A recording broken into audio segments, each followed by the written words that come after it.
Колеги, добро утро! Мога ли да ви помоля да затворим вратите и да поканим, ако има още хора навън?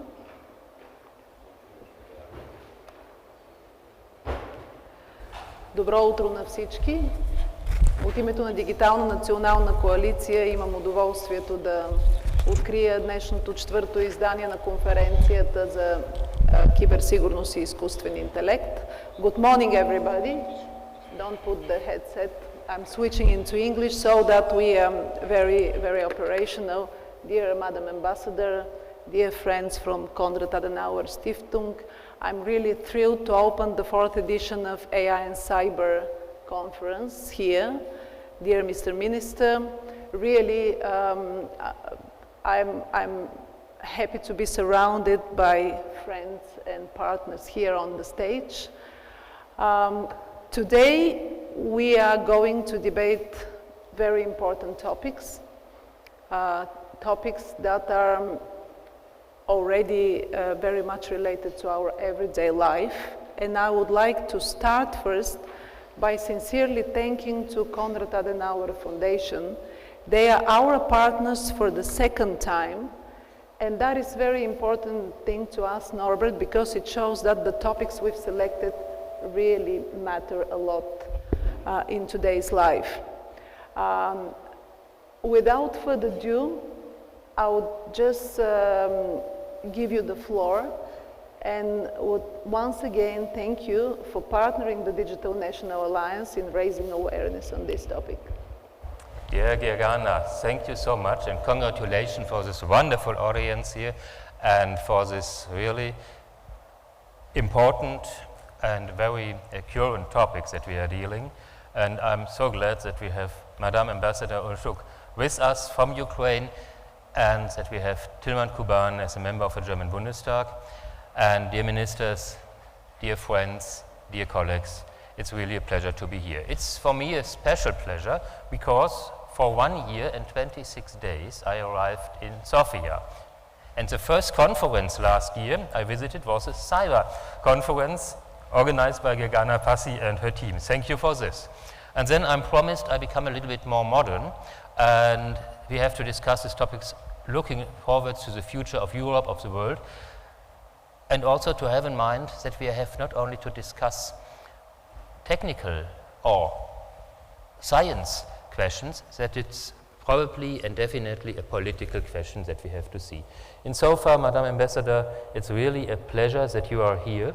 It makes rather clear that we're not only talking about what's happened with the Russian war in Ukraine, that we have also to talk about that we have to clarify what's after the war in Ukraine, and that Ukraine is a decent partner with a wonderful and very interesting industry from young people, and they are very motivated to live and to organize a country. Thank you for this, that you are here.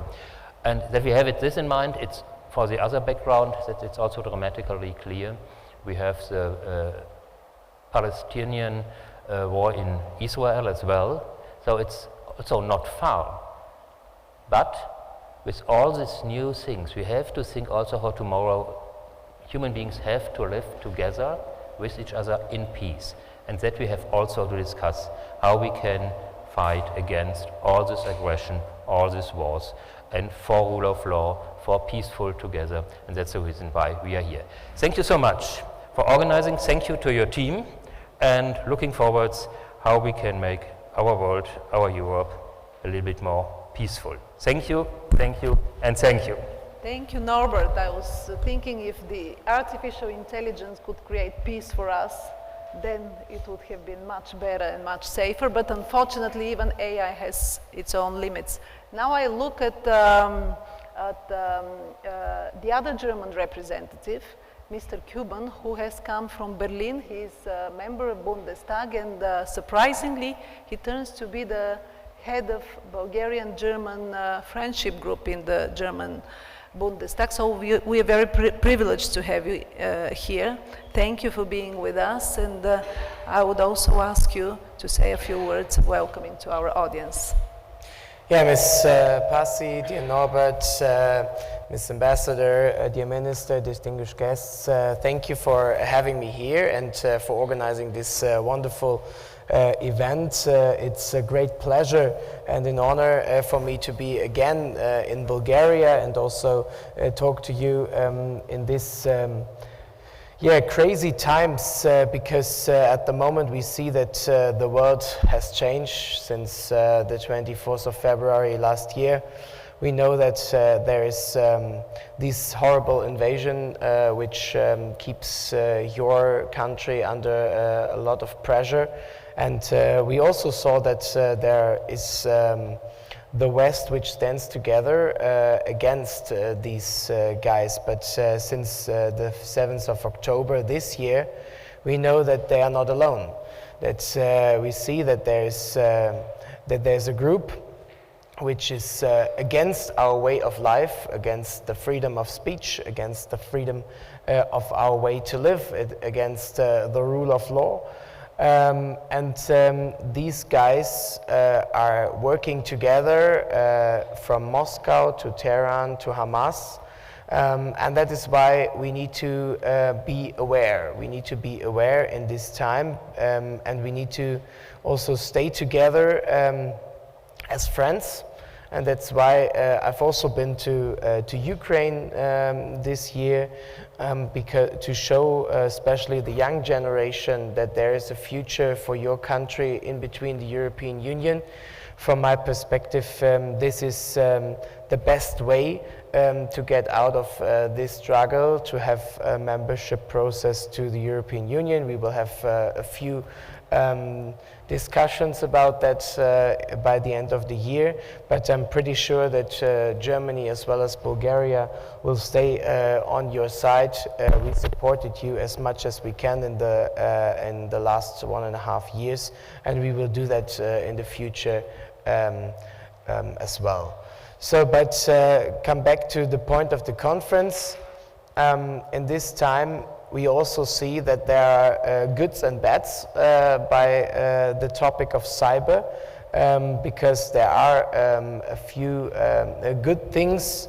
If you use the artificial intelligence right, then you have a great opportunity. We are here in this, as I've learned, a great area of Sofia, because here are the very highly educated people in the labs around. I also saw a few German company signs like Bosch or others when I drove by. So there are a lot of people who are using the artificial intelligence right, and they are trying to deal with it and build and create new business companies, try to create new products which also could help the world to be a better place, and also to bring our way of living together to the future. But there are also the bad side, and the bad side is definitely when you see that there are the cyber attacks by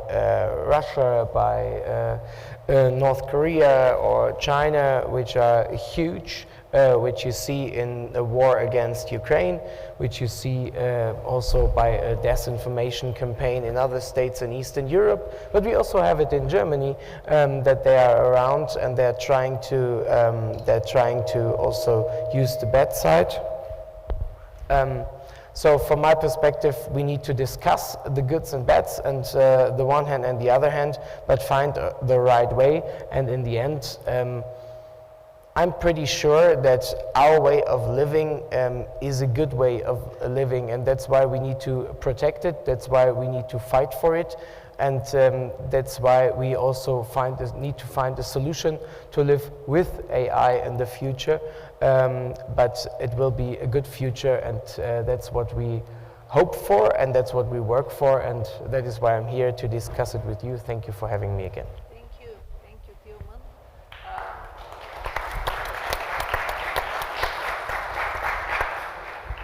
And why Ukraine is here present in today's discussion, technological discussion, in today's cyber and AI discussion, probably many of us would ask this question, apart from the fact that we all as civilized people condemn this Russia's war of aggression against Ukraine. Apart from this, I think Ukraine shines as a very, very positive example of how well digitally prepared country can be digitally resilient in such an aggressive circumstances, because we all saw and we all admired Ukrainians for being capable under the missiles to keep the digital infrastructure operating, to keep the digital service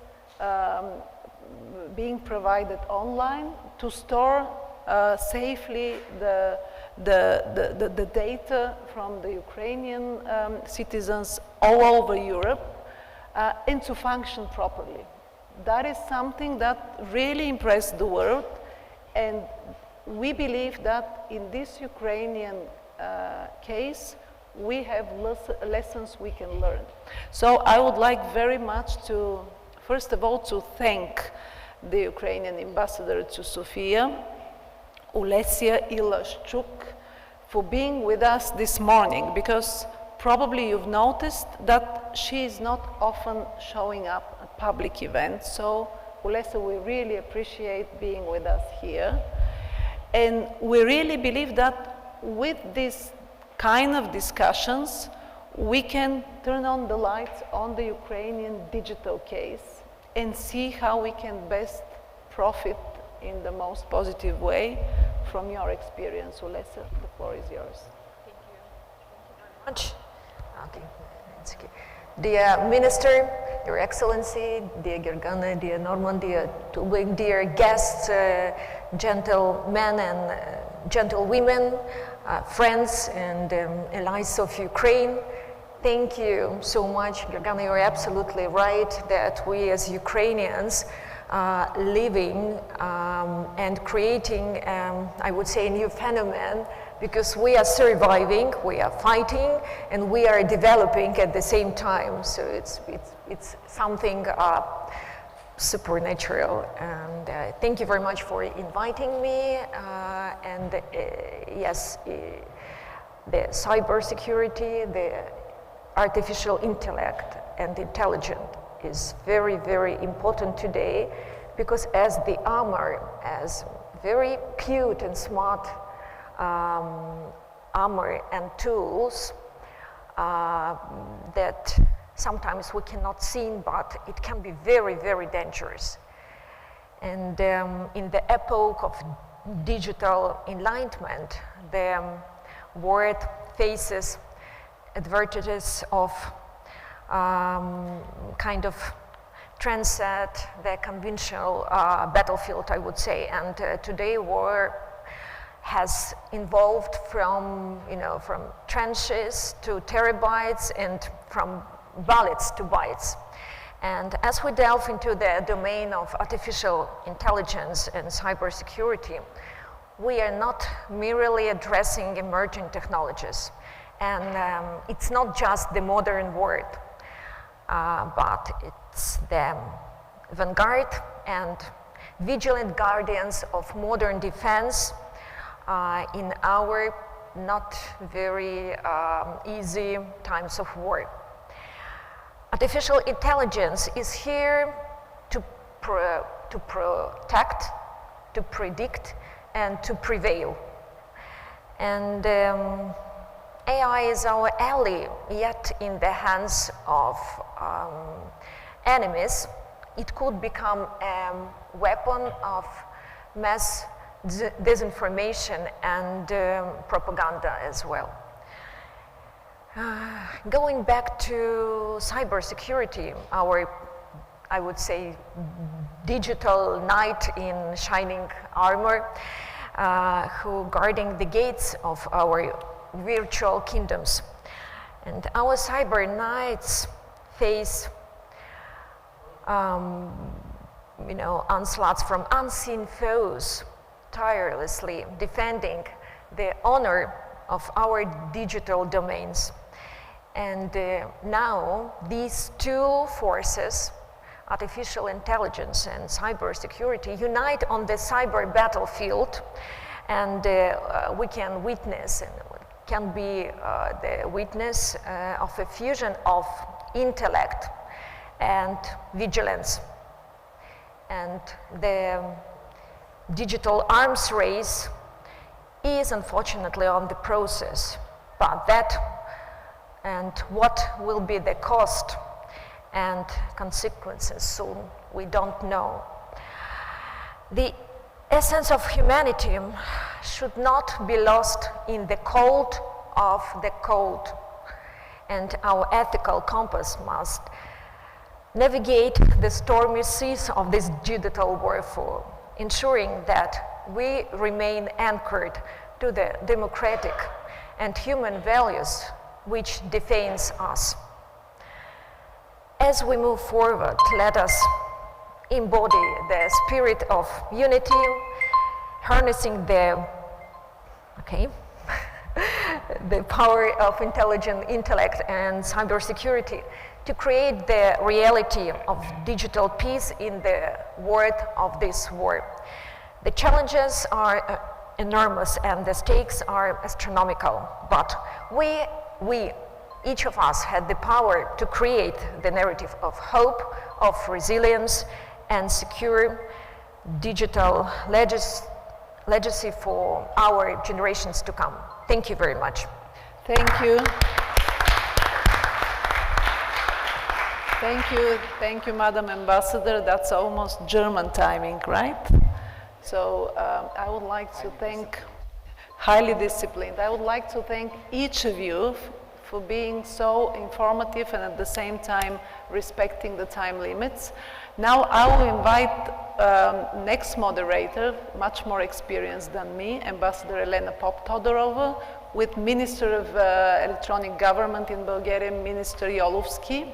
And in the meantime, when we are exchanging seats, I would ask our colleagues to switch on the video message we received thanks to the embassy from Vice Prime Minister of Ukraine, Mr. Fedorov, who is Minister on Digital Transformation. Thank you so much. Later on, we'll have his deputy real time to discuss openly with our minister. Thank you, everybody.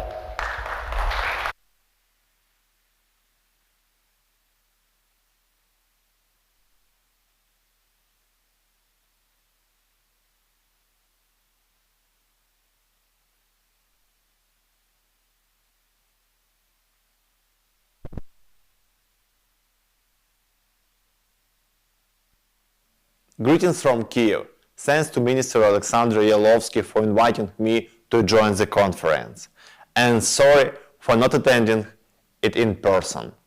Ukraine is in the middle of the most technologically advanced war in human history. This is the war of drones, robotics, AI and satellite communications. It's fair to say that we became the trendsetters in terms of future of warfare. Besides the war, we also try to keep the pace of global trends, in particular in areas of AI, cybersecurity and data storage. As for artificial intelligence, while it conquers world's attention with ChatGPT, Bard, Midjourney, and other solutions, there is still a big issue remaining: the regulation of this sector. Ukraine works on it. Recently, we presented the roadmap for regulation AI in Ukraine based on a bottom-up approach. It includes two stages. During first, we will provide businesses with tools and recommendations. The second stage is the adopt of a law similar to the European AI Act to create identical legal regimes with the EU, simplify cooperation and attract investments. We believe in responsible AI using and aim to provide the highest possible level of human rights protection. Another big focus for us is cybersecurity. It's the foundation of the digital state, and all the services and products we launch are designed considering the latest cybersecurity innovations. We are creating secure by design state. It used to be and remains our main principle. Speaking of government cybersecurity, we also have to mention the data storage. Ukraine has quite a unique experience. In a short amount of time, we transfer state registers and database to the private clouds such as Amazon, Microsoft, Google, and Oracle. This was a life-saving decision. Ukraine has a lot to offer. We are ready to share the best practices with the world. At the same time, Ukraine is open to testing more technologies and products on the battlefield and beyond. Let's build future together. Slava Ukraini!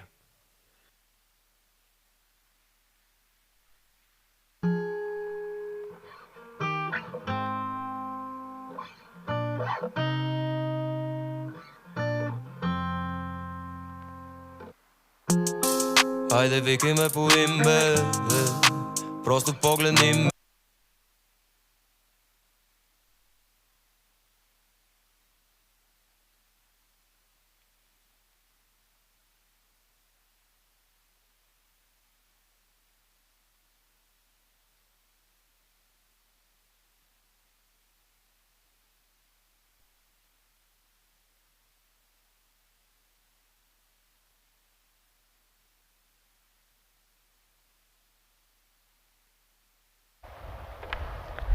Good morning, everybody. I believe we are also being connected to the sound system. My name is Elena Poptodorova, and I have the challenge, I would say, to lead this first morning panel of the AI conference organized by DNA. I just want to give you a warning, Mr. Minister, to you first and to everybody else. In my limited time, I intend to play the devil's advocate. So at least we will be able to put some questions on the table, which I believe everybody is quietly asking himself, herself about. This topic, as you see, or you don't see, I'll read it out to the audience, cross-border insights, exchanging resilience lessons learned in digital transformation amidst the Russian war in Ukraine. You did hear me emphasize resilience. And I'll tell you why I'm doing this. During the opening, we heard a legitimate hope that digital, artificial intelligence, high-tech in general will lead to peace. Well, here's the devil in me. We are not yet there. Resilience, this is one of the main goals which NATO formulated already in its strategic plans. Resilience means being ready, being prepared to face and manage an attack. So before we go to peace and to peace time, we have to deal with cyber warfare, hybrid warfare, and what do we do about it? So resilience is the topic which I would like us to briefly touch upon in this first panel. We actually have, and I do hope we have him, as a follow-up from the Deputy Prime Minister's address, Mr. Yegor Dubinsky, who is Deputy Minister of Digital Transformation of Ukraine. Minister Dubinsky, do we have you? Yes, hello. Yes. That's a Can good you hear beginning. me? That's a great beginning. We have you on screen. Well, I would like to first ask you about what the Deputy Prime Minister already referred to. Sorry, that's not cyber warfare. It's just a Technologies. just a phone call. So my question would be about this resilience part. How did Ukraine manage, or how has it been managing, to keep up the war-time resilience and at the same time keep the peace demands or regular life, civilian life demands in terms of the challenges which cybersecurity puts forward? Is such a blend possible? How is it possible? First of all, thank you for the invitation. I'm sorry for not being in person. I'm also out of Kyiv on a mission right now, though the topic is important for us and we decided to make a remote intervention. Very important word you mentioned right now, resilience. For us, digital resilience, it's a concept we developed since last year, and we know gradually since full-scale invasion, we are trying to outline what does it mean for us. On the first day of the war, Russia not only started cyber attacks on our infrastructure, they kinetically attacked our data storages. On the third day of the war, they hit our central data storage. And as our Vice President Minister mentioned before, we had to start this digital migration, where we very quickly moved our all of our sensitive data to the clouds of our partners. And also, you know, gradually we found that we need to introduce other methods of digital resilience as well. Specifically, a thing that Russia started hitting of our energy infrastructure, and since October of last year, we have to strengthen our communication means. Russia, when they occupied our territory, they deliberately ruined our cell towers and fiber optics. It was done, you know, to keep our people who were on the occupied territories in the digital space of Russia. And when we liberalized this territory, we had to restore them. And very frequently, in many cases, we use Starlinks, we use substitute satellite communication to maintain this digital infrastructure, to maintain this digital space. Another dimension of digital resilience probably was services, public services. It's, I believe, something new in our practice, as a lesson learned during this war. Many of our people, internally displaced persons, refugees, unfortunately, who had to leave our country in the first days of the invasion, they had no chance to get their paper documents. But we have our application DIA. DIA means action, you know, where we have your basic 12 electronic documents and 23 public services inside. And people were able not only to identify themselves, but also to receive public services from the state. So even they were outside the country, they were able to keep the connection between citizen and the state. The digital connection is very important, specifically during the war. And so we are developing all of the dimensions. data storages, preservation, telecommunication means, public services. Also, we believe the part of this digital resilience is information, cyber hygiene and information hygiene. Because of Russia is very active in information space, and I would say disinformation space, and they are using their best practices, if I can say that, to disinform not only the population of Ukraine, but also they're trying to heavily influence Western world, but not only Africa, Middle East, Latin America, and we also believe that countering disinformation is also part of this big digital resilience. Sorry, the answer was a little bit too long. Thank you very much, Minister.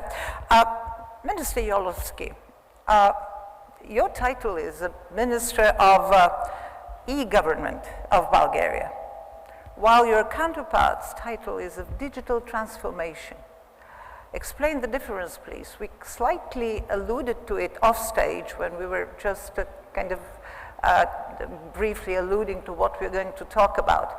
So why so? Why we're not moving towards transformation like Ukraine is? Let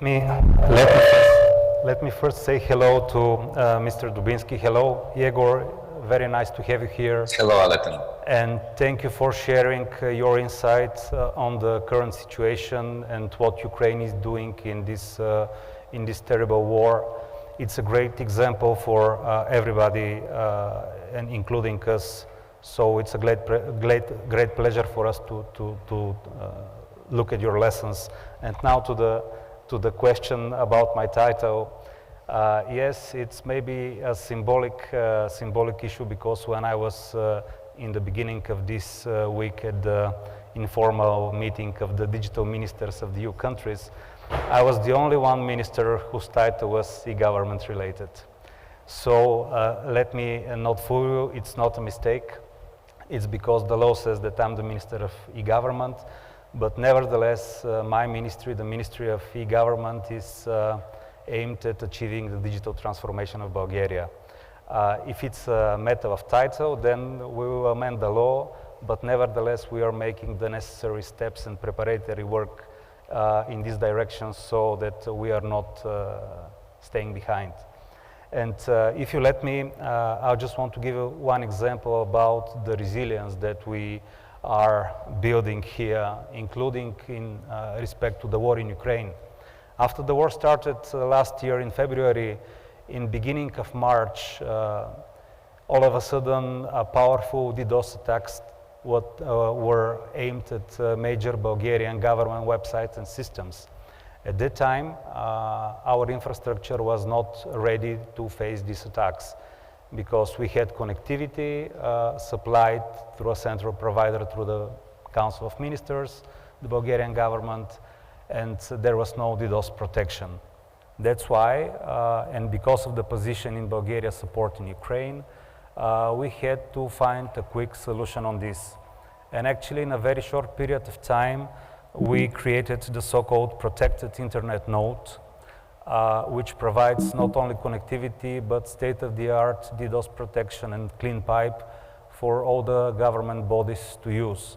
We use several different providers of internet with the needed speed, so it's a really good solution to mitigate this risk. And currently, more than 55 government bodies are using this protected internet node, and the number is ever increasing.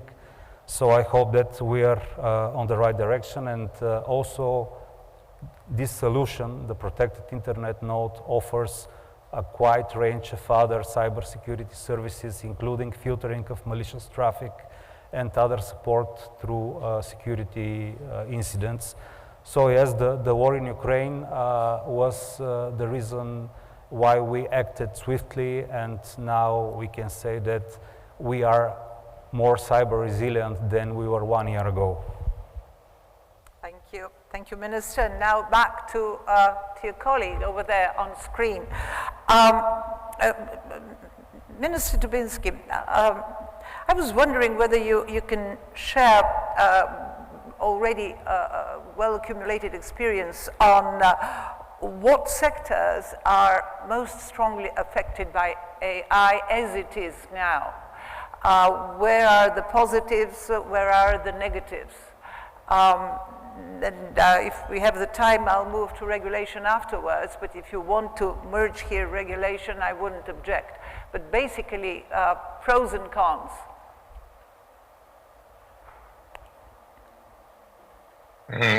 Good question.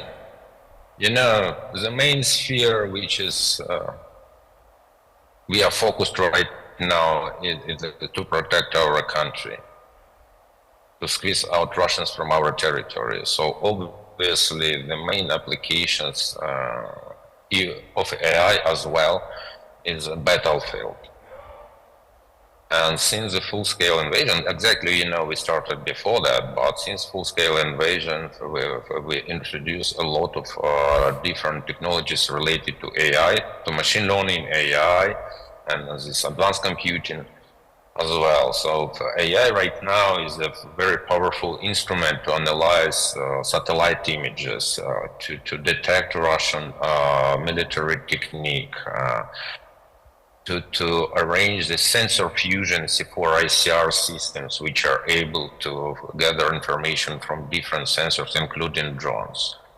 It's an instrument which allows you to identify Russians on our territory, alive and dead as well, and identify and to show them. And because of, you know, we are collecting their data for the criminal court in Hague, we believe it will happen, and, you know, we will have their names. And also we can send information about these Russians to their relatives when they have died, because Russia do not want to take their corpse, you know, their bodies from our territory. So we can use it in that.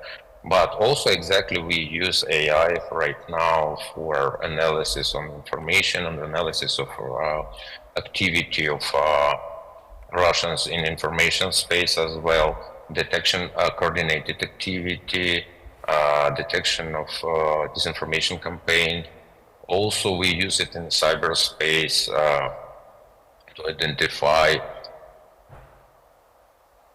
you know, it's a lot of threats for our critical infrastructure, and the idea is not to deal with it already with threats, but to predict what they plan to do. And for that, AI algorithms are also very useful. We're working with many Western companies on that, and, you know, they kindly provided us their technologies to do that. So we are working closely with Clearview, with Recorded Future, and with other companies which are quite advanced in their algorithms. And we believe also that, you know, these applications, exactly, you know, battlefield war is bad. But during the war, as history teaches us, you know, war generates, unfortunately, the technologies which will drive the economy for the next decade or decades. So we have very carefully study what's going on right now and to use these technologies for the further economic development and restoration of our country. So I believe it will be the added value of that. Thank you very much. And Minister Yalovsky, how about Bulgaria? Do we yet have a kind of an assessment, or are we still at the very beginning? Do we have a general idea of where the impact would be welcome and where we have to somehow contain it? And how about regulation? Is there already legislation tested on the EU level? Do we need to do more in order to put forward legislation in Bulgaria which would be consonant with EU regulation existing already? Let me merge the questions, because they are interconnected and there could not be a clear answer not taking into account all the relevant data and information. First of all, yes, an upcoming European regulation is on the way, And we definitely do not need a specific Bulgarian regulation in this area, because regulating AI and regulating emerging technology is really a very specific topic, because in order to understand the need for the regulation, we have to ask the simple question, what is technology bringing to our life? Because actually we are creating technology, but technology is changing us as human beings, as workers, as employers, as managers, as actually technology is ubiquitous. AI will be everywhere very soon. And because AI is rapidly growing so fast, even the big tech companies that are developing this technology sometimes cannot believe the fast speed of this development. That's why we have to ask the question, what are the implications on our human life and us as human beings? And the general discussion on EU level, actually, in which Bulgaria is also part, is that we do not have to regulate the technology itself. We have to regulate the specific use of the technology in certain ways, because there are more risk examples where a technology has a negative impact, but also there are clear examples that in more common ways the technology is useful. So we are not going to regulate artificial intelligence as it is. We are going to regulate the use of artificial intelligence in order, and this is the most important part, and this is my political message to today's event, we have to strike the right balance between competitiveness and development of technology from one part, and from the other part, we have to guarantee the fundamental rights.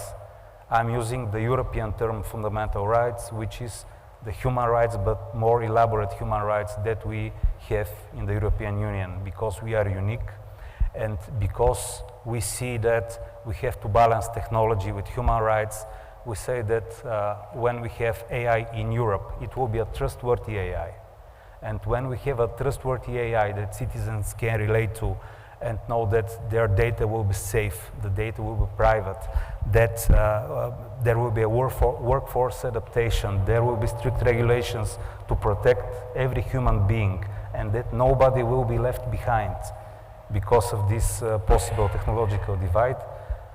All this is our competitive advantage when we are comparing Europe maybe to the United States and China in their approach to AI. So this is our unique selling proposition to the business. Come here, do it the European way, because we are better than others, better protected, and we are aimed at the citizens, every single citizen. I'll be naughty now and I'll ask you any timeline about achieving all of this kind of protective shield? Actually, it's a really ongoing debate, because there are several topics that currently arise on this agenda. And the AI Act will be ready soon, but there are other practical implications of these new technologies. Let's say I was mentioning about the workforce adaptation. Recently, there was a survey of a prominent Bulgarian social survey organization, and the result of this survey is that 45% of Bulgarians are afraid that AI will be the main reason they will lose their jobs. So this is becoming a political question. And when we speak of AI, we have to speak of the responsible AI. But when we speak of the responsible AI, maybe the businesses will feel threatened. Yeah. Because, you know, Bulgaria has a really strong IT sector, which is represented here. There are a lot of Bulgarian companies that are specialized in AI. They're constantly building more and more capacity on this matter, working not only in Bulgaria, but also in other countries. There have been numerous IT projects in the field of AI, including some government bodies are planning to implement AI-related projects. One of them is in our National Recovery and Resilience Plan. It's the employment agency, which will help unemployed people, including people from risk groups, to find better employment, because you know that the long-term unemployment is disastrous for every individual that's in this position. So we are doing the necessary steps, but we also take always into our mind that we have to protect the fundamental rights, and it's the European way. That's a good conclusion, but don't kind of feel relaxed, because I've left the hardest question for last. I would like to ask our Ukrainian guest, Mr. Dubinsky, you do have the hot war, the real cruel war 24/7. But you also have another war going on in parallel, which will last much longer, and which unfortunately we're all party to. You know how cruel propaganda and disinformation is to Ukraine itself, to the victims, to the suffering of Ukrainians, by trying to convince a general public, less informed public, of some kind of imaginary foundations and motives of Russia to conduct this war of aggression. How are you coping on this front, on this battleground, which I'm afraid is more treacherous and more difficult?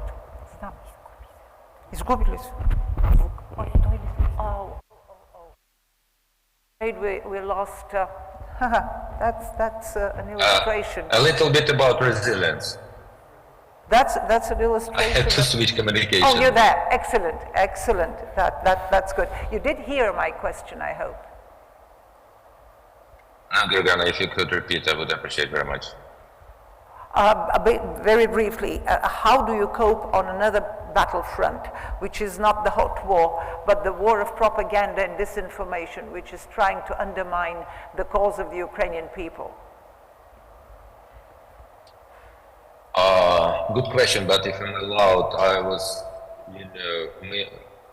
echo a few words to the Alexander's comment, previous Alexander's comment about the regulations of AI. We, as maybe nobody else, do understand the future threat of weaponization of AI. And we truly believe that AI, specifically cases where AI will be applied, they have to be regulated. Even on the level of distribution of not only software access to LLMs like ChatGPT, BART and others, but also on the level of hardware. Because of obviously that malicious actors in the world, they will try to build their own LLMs, their own big models, which can heavily influence particular information space of the world. It will be very difficult to cope with that and to fight. If you remember the case of Cambridge Analytica, if you remember this internet research agency of Prigozhin, who influenced on the election, in many cases, in a few, let's say. And you can multiply right now on the effect of widely used LLM. To use personal data to analyze personal profile and to deliver personalized message, disinformation message to this person.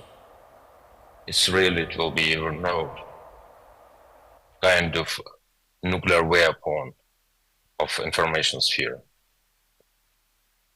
So we truly believe that we have to pay more attention to that. What we are doing, we are fighting with Russian disinformation since 2014 and even earlier.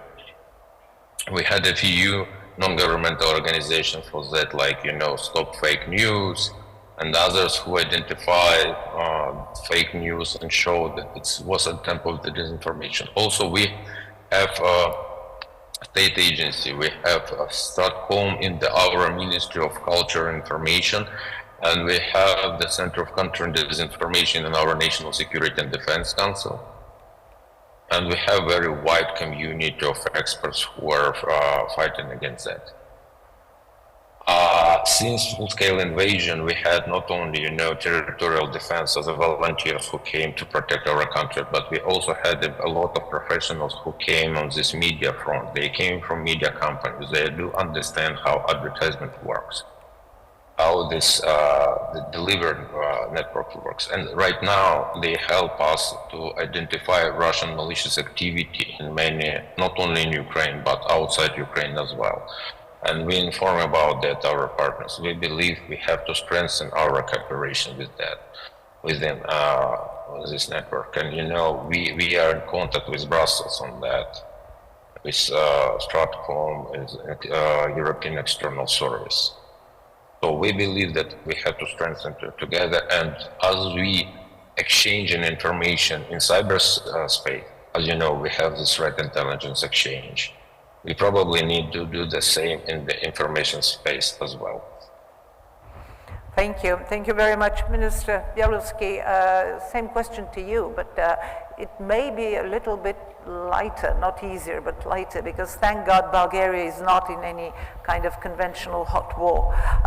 But we do have a real warfare in terms of propaganda and disinformation, trying to practically block Bulgaria in its consistent policy within the EU and NATO, and that can be really a more challenging warfare than the visible one. So where are we? What do we do? What do you do? Yes, it's a challenging question, and it's really hard to find the right approach, because when we start speaking about content moderation on social media generally, there is always the debate that we are trying to impose restrictions that were, let's say, 30, 35 years ago. Yeah. And it's a very hard talk, very hard conversation. There is no practical way that we can solve the issue. It's a complex issue related to education, related to critical thinking, and so on. But let you give me some practical examples.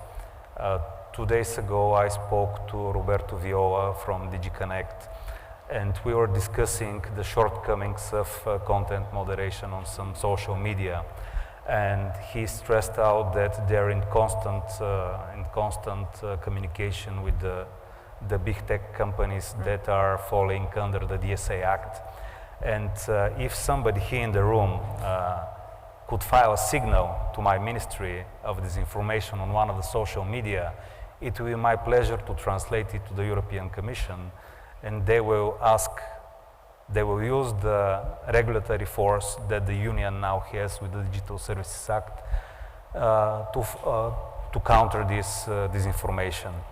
It's a hard talk, but it's all of a government approach that is needed, and we all as citizens have to be really careful and responsible, and to help other citizens, other people we know, our relatives, our children, our fathers, mothers, and so on, and to educate them, because it's really sort of a canvassing. We have to convince others what is right and how they should not believe on everything that they see on social media, because it's really easy to believe all this propaganda with all these technologies that really targets the message to the necessary audience.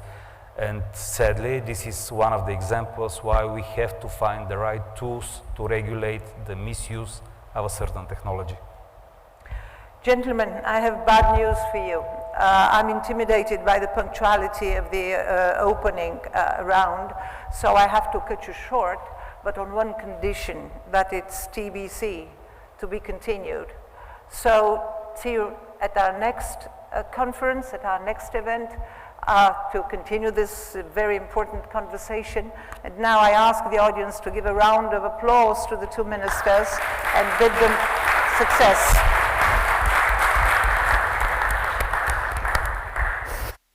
Minister Yalovsky is running off to his errands at his ministry, and Minister Dubinsky is also taking care of his own tasks and challenges.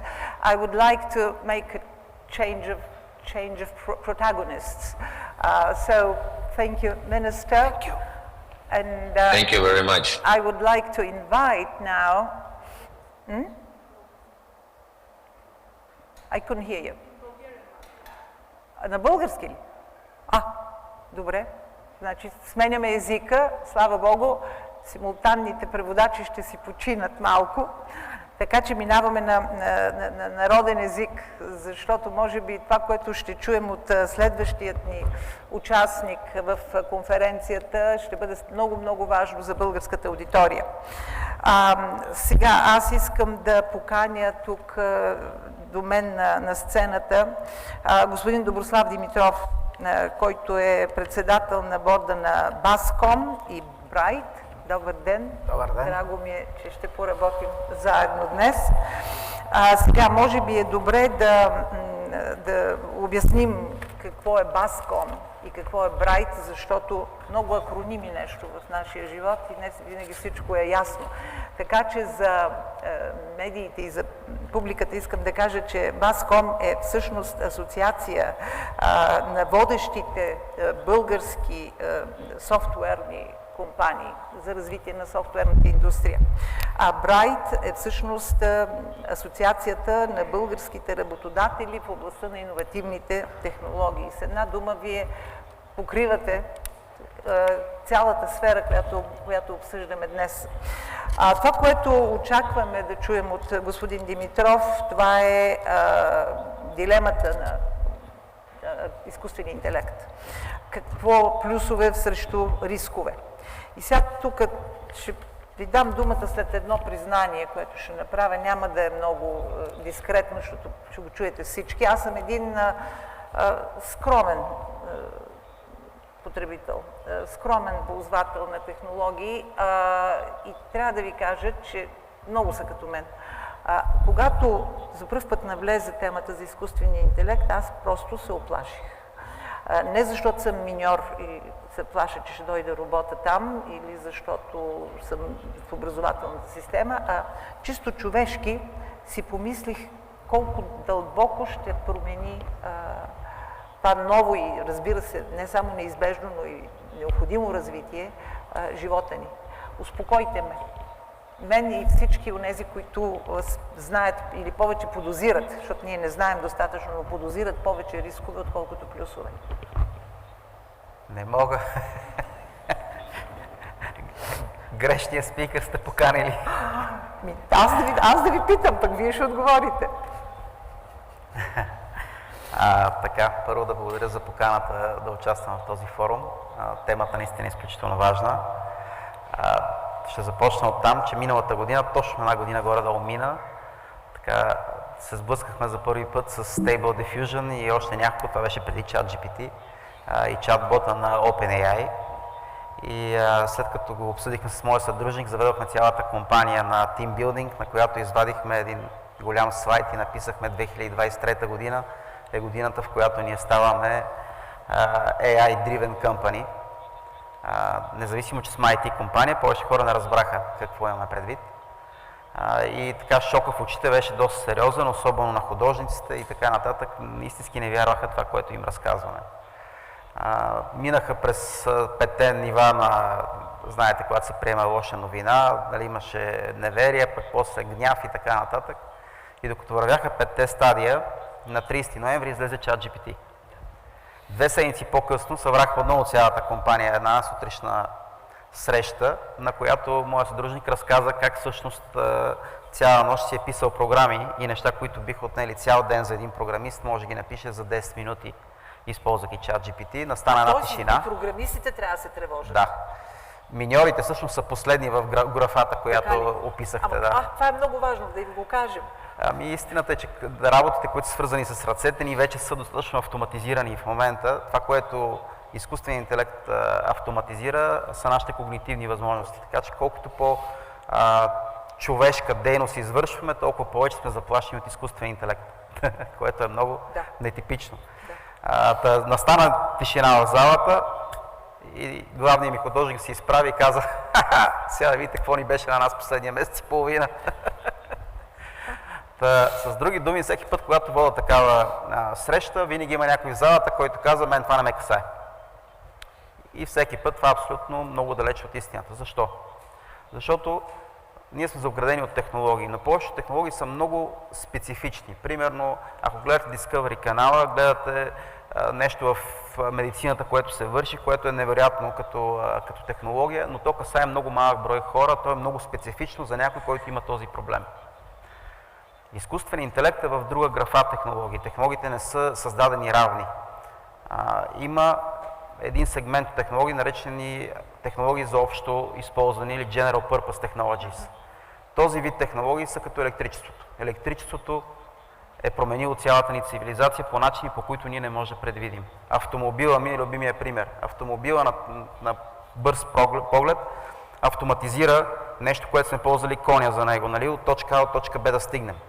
Само че, понеже го прави толкова ефективно, ние сме прекроили цялата си цивилизация, така че автомобилите да могат да се движат. Нашите градове са планирани така, че да минават колите. Ако се замислите пътното строителство преди колата, най-добрите пътища са били римските от преди 2000 години. Ние реално трябва да изработим цяла нова технология за изграждане на пътища. Ново поле на технологии на какво се движат колите. На бензин се движат. Бензина какво е? Петрол. Имаме цяло ново поле за извличане на петрол. И не на последно място, цялата глобална политика се върти около достъпа до петрол. Защо? Защото сме искали да се придвижим от точка А от точка Б. Нали? Това е проблема с изкуствения интелект, защо хората не могат да разберат какво се случва, защото ще ни афектира живота по начини, по които не може да предвидим. Тъй като ще докосне всяка една клетчица от нашия живот. И ще го сумаризирам, тъй като нямаме много време. Той е на 3 нива. Лично ниво, организационно ниво и държавно ниво. На лично ниво. Как ще ни промени живота? В цялата история на човечеството винаги е имало елити и други хора. И в тази организация имало някаква симбиоза. Било то добра или лоша, но има симбиоза. Имаше елита, който може да е аристократичен, може да е богат, може да е партиен. Имаме такъв опит от преди 30 на години. Имаше елит. Но този елит има необходимост от другите хора. И те работят в някаква симбиоза. В момента се сформира нов елит. И той е технологичен елит. И този технологичен елит не е базиран всяка държава да си има нейния елит, а той е световен, тъй като технологията е глобална. Някои държави ще имат повече от този елит, други ще имат по-малко, което създава дисбаланс в държавите. По-страшничкото е, че този елит няма да експлоатира другите, за да може да търси с тях все пак някаква комуникация, а просто няма да има нужда от другите. Не изкуственият интелект ще вземе нашите работни места. Твърдо искам да го подчертая това. Или ако се случи много доста по-надалеч, бъдещето е философски въпрос. Не, хора, които използват изкуствен интелект, ще ни изместят от работните места, ако ние не го използваме. Тъй като де-факто и в момента се случва това нещо. Топ експертите стават недостижими. Средните експерти, които са разчитали на опит, стават ненужни. Защо? Защото джуниорите отдолу с помощта на изкуствен интелект може да са равни на тези, които имат механичен опит. Между другото има такъв термин, нарича се juniorization. Вече е изкован този термин през лятото, където организациите се отървават от средния ешелон, тъй като са по-високо платени от начинаещите специалисти, а топ специалистите са необходими.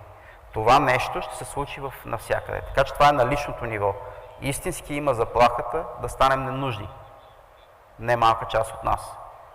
И това казваме е на глобално ниво. Това дали си топ 10% в тази зала, абсолютно никакво значение няма, ако не си в топ 10 в 8 милиарда на планетата.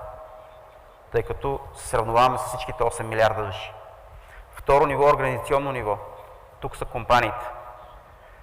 Има такова нещо, като когато мащабът ти дава предимство, тъй като ставаш по-голяма компания, може да правиш спестявания от мащаба, но имаш ограничение физически колко може да пораснеш като компания. Благодарение на тези технологии се появява един нов клас компании, нарича се безгранични компании. Тези компании нямат граница в размера, до който могат да стигнат. Никога не се е случвало това в историята. От миналия век, примерно, дори най-мощните компании, ако щете дори Рокфелер, който е контролирал 98% от рафинериите в Съединените щати, не е контролирал 98% от рафинериите в света. Така че той е бил ограничен по един или друг начин, тъй като от един размер на там не си ефективен. Тези технологии позволяват да си навсякъде, което води до следващото нещо. Победителят взима всичко. Няма втори. Знаете ли коя е най-търсената дума в Google? Първата най-търсена дума. Не в Google, в Bing, извинявайте. Къде в? Bing, търсачката на Microsoft. Най-търсената дума е Google. Някой се объркал и иска да се върне в Google. Втората най-търсена дума. Google Search. Третата най-търсена дума. Google, примерно Chrome, пак е Google. Това са трите най-търсени думи в търсачката на Bing. Това означава, че никой не ползва втория. Всички ползват първия. Защо да ползваш втория? Това нещо създава съвсем друг тип съревнование. И на трето ниво идват държавите. И тук може би е най-неприятната новина, много неприятна новина. Аз съм израснал с идеята, тъй като видях промяната пред очите си, как станахме демократична държава. И малко или много съм израснал с идеята, че демокрацията е надделяла, защото е била с по-добрата ценностна система. Нали, така съм си го мислил. Доста наивно бих казал. Демокрацията не е неизбежност. Може само да погледнем Северна Корея и става ясно. Повечето държави по света не са демокрации всъщност. Причината демокрацията да побеждава автокрациите, защото е по-ефективният режим за иновации. Технологично демокрациите винаги са много по-напред от автокрациите, съответно и икономически ги смачкват рано или късно. Проблема на изкуствения интелект е, че прави обратното. Изкуственият интелект всъщност дава предимство на централизираният подход. Където има повече изчислителна мощ, където имаш повече данни, имаш предимство. И това е много сериозно с предизвикателство срещу демокрациите. Така че това е последната брънка, която трябва да ни в момента не се говори на дневен ред. Как го решаваме този проблем? На първо ниво, всеки един от нас го касае, независимо каква професия упражнява. Всеки един. Трябва да се образова, трябва да се адаптира и да е готов да си сменя професията, ако се наложи. Знам болката, виждал съм болката в очите на художниците, които са инвестирали 25 години от живота си да упражняват ръката си и да видят, че един програмист, който не може да нарисува две чертички паралелни, може да нарисува по-хубаво нещо от тях, използвайки технологията. Това е много гадно, но това е положението, неизбежно. Второто нещо, тук вече става дума за регулациите, тъй като постоянно се говори за авторски права, за права на човека и не знам си какво. Не, че не са важни. Но основното нещо, което трябва да бъде регулирано е да не се допусне монопол на тази технология. Защото в момента технологията се развива от едни 5 компании и тези 5 компании не са в Европа. Не се развива в университетите. Изкуственият интелект отдавна е излязъл от лабораториите. Най-добре платените учени, най-добре подпомогнати финансово и така нататък и с най-много данни са в корпорациите, не са в университетите. Достъпа до данни. За да обучиш хубав модел, ти трябва данни. Тези данни в момента в голямата степен отново са притежание на тези големи корпорации, като Facebook, Google и така нататък. Ние сами сме им ги дали. Ако нямаме достъпни данни, на които да се обучат следващите изкуствени интелекти, отново нямаме шанс. И третото, за държавите, истината е, че е комбинация от първите две. Ако демократите искат да имат шанс, техните хора трябва да са максимално добре образовани и в час и технологични, подчертавам технологични. Технологичността вече не е професия, а е част от всяка професия. Независимо каква професия, дори да сте много хуманитарна насоченост, има технологичност в нея вече. Хората трябва да са такива, не бива се допуска монополи, достъпа до данни, данните е новия петрол, който има достъп до данни, а Китай, например, има много достъп до данни, тъй като не зачита личните права. В момента Европа не стои добре. И го казвам като европеец и смятам, че това е проблем и то много сериозен. Ние нямаме корпорации от вида на Google, Microsoft и така нататък. Така че това са трите неща, които трябва да се случат, нещата, които ни се случват. За запомняне е, че това не е, защото често ме питат, ма това хубаво ли? Никакво значение няма, значение дали е хубаво. То е неизбежно. Сега да питаме, то хубаво ли, че идва комета към Земята? Ми не е хубаво, ама идва. Какво да направим? Трябва нещо да направим да отклоним. Неизбежно е. Единственият начин към една неизбежност да се справиш е да се адаптираш. И последното нещо, което е още по-неприятно, нямаме никакво време. Успокоих ли те? Да, изцяло. Ще спа много хубаво тая нощ. Но аз, за да поровя още малко навътре, да, добре, Европа. Говорим Европа като цяло. Само, че ако погледнем вътре в Европа, картината става още по-тревожна.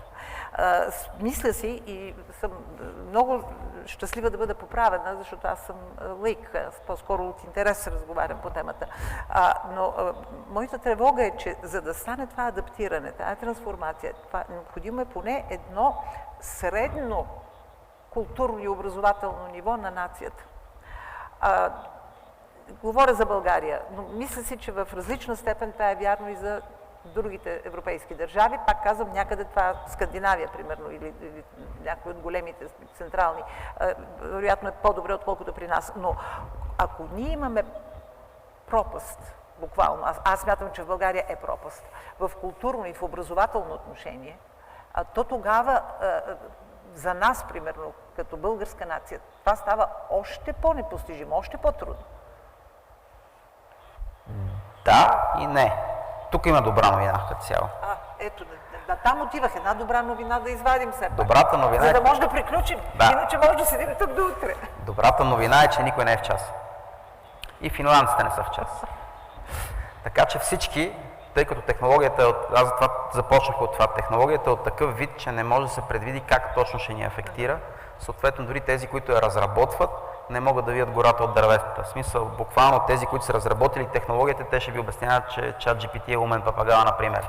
Те не могат да разберат какви последствия има в обществото това нещо, нищо, че е просто папагал уж. Така че никой не е в час. В момента тръгваме на стартовата линия. И за първи път България има шанс да тръгва на стартовата линия, защото при освобождението, когато сме започвали държавата си, тръгваме да се сравняваме с държави, които вече 2 века имат просвещение, бая преднина преди нас. 89-та година почваме да правим пазарна икономика, ама холандците, примерно, имат борса от 400 години, някакси не е честно това сравнование. Или шведите не са водили война от 280 години. Въпросът е, че ние влизаме в едно сравнование преди, когато други държави имат няколко столетия преднина. В момента тръгваме в сравнованието на абсолютно равни нога с всички останали. Лошата новина е, че в момента, в който тръгне сравнованието, ако не участваш, даже няма си в публиката, няма си на стадиона. Това е предупреждение. Да, това е предупреждението. Така. Добрата новина за България е, че имаме много силна IT индустрия, имаме страхотни традиции, имаме традиции в математиката, въобще в точните науки си имаме тези традиции със сигурност и това ни дава сериозно предимство. Лошата новина е, че това отново е съсредоточено в една малка част от населението и имаме много странна работа. Българската IT индустрия е най-силната в Югоизточна Европа. Ние сме равни с румънците, например, които също имат сериозни традиции, но те са 3 пъти повече като хора. В сравнение с всички останали сме преди тях, независимо, че са колкото нас като държави. В същото време българската икономика е на последно място по дигитализация в Европейския съюз. С други думи, нашата IT индустрия е на световно ниво и дигитализираме цяла Европа, па и Щатите, а в същото време на обощаря децата ходят боси. И имаме разлика много сериозна в това и това наистина е голям проблем.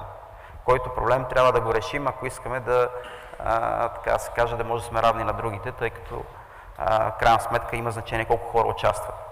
Но и в това има добра новина, тъй като технологиите са множител на възможностите ни. От решаващо значение е таланта, а не размера и парите.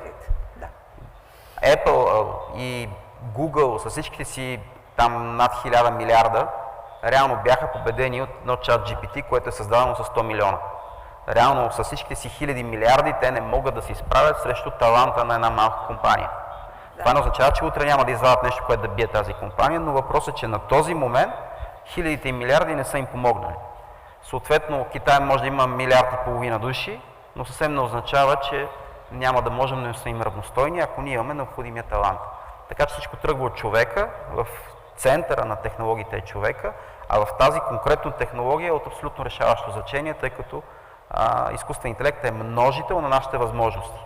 И тук има и последно предупреждение, това, което говориха преди мен панелистите. За съжаление, освен на възможностите е множител и на намеренията. Ако имате кофти намерения, ще умножаваме и тия намерения. Едни ще искат да лекуват рака, други ще имат едни други интересни приложения на този изкуствен интелект. Видяхме го и това, което се случва в Израел в момента и така нататък. Вече на нищо не може да вярваме така или иначе. Лошото е, че както може да създадеш лек за рака, така може да създадеш патоген с абсолютно същата така, усилие. И за разлика от ядрените оръжия, тази технология е разпространена масово. Не може да я спреш. Така че имаме сериозни предизвикателства. Ами и тук ще кажа TBC. Ще приключим с огромно съжаление, защото това беше безкрайно интересен разговор. Аз си мисля, обаче една първа стъпка може да направим. Дайте да сменим титлата на министъра. Поне това може да направим по-лесно, за да тръгнем от някъде и действително в България да заговорим за дигитална трансформация отдолу нагоре, bottom-up. Защото смятам, че това е верният подход. Права ли съм? Не знам. Питам. Въпрос. Но, за да може отгоре има значение. Моля?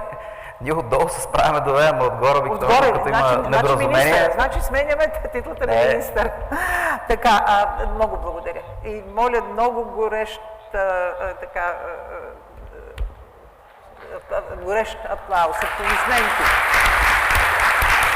Горещо признание.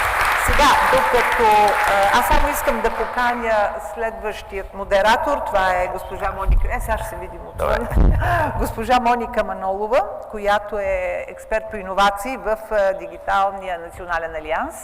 И аз съм готова даже да споделя микрофон и устройство, само че от светлината не мога да я видя.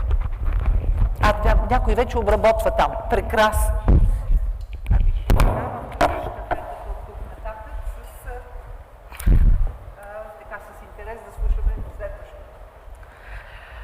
Hello everyone, I'm switching back to English and I'm very happy to introduce to you our extremely brilliant, worldwide known group of speakers that you're going to meet right now for the first time in Bulgaria. We have joining us John C. Havens, who is the AI ethics leader for IEEE, which is the largest engineering organization in the world. The people that develop the technologies, the people that implement them, and the people that actively work on educating within the scope of these technologies. Then we have joining us Valentino Mejale, who is a PhD and who is the founder of one of the most interesting MetXR companies in Europe. He is also the director for XRSI Europe, which is this wonderful organization for standardization of virtual realities. Then we have my good friends, Professor Markus Krebs, who just defended a report in front of the UN about the risks and dual uses of artificial intelligence within the products that we are using. Then there is Eric Hansel, who is the developer of this very interesting project for environmental usage of virtual realities and gamification. And Eric is going to present his work at COP28 in just a couple of weeks. So I'm very excited to have him first here with us. And last but not least, Marisa Zalabak, who is an education leader, an AI ethics leader, and one of the leaders of our global community for Planet Positive 2030, which is this wonderful initiative by IEEE SA and Stanford. So I'm going directly to the speakers now. I'm hoping that we can have them on screen as well so that I can take a look at them.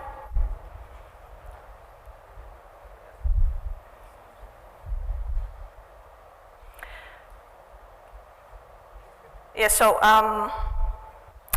first I'm going to go to John, because last year we had a conference at The Hague where John shared with us that he's one of the first people who suggested the term humans in the loop.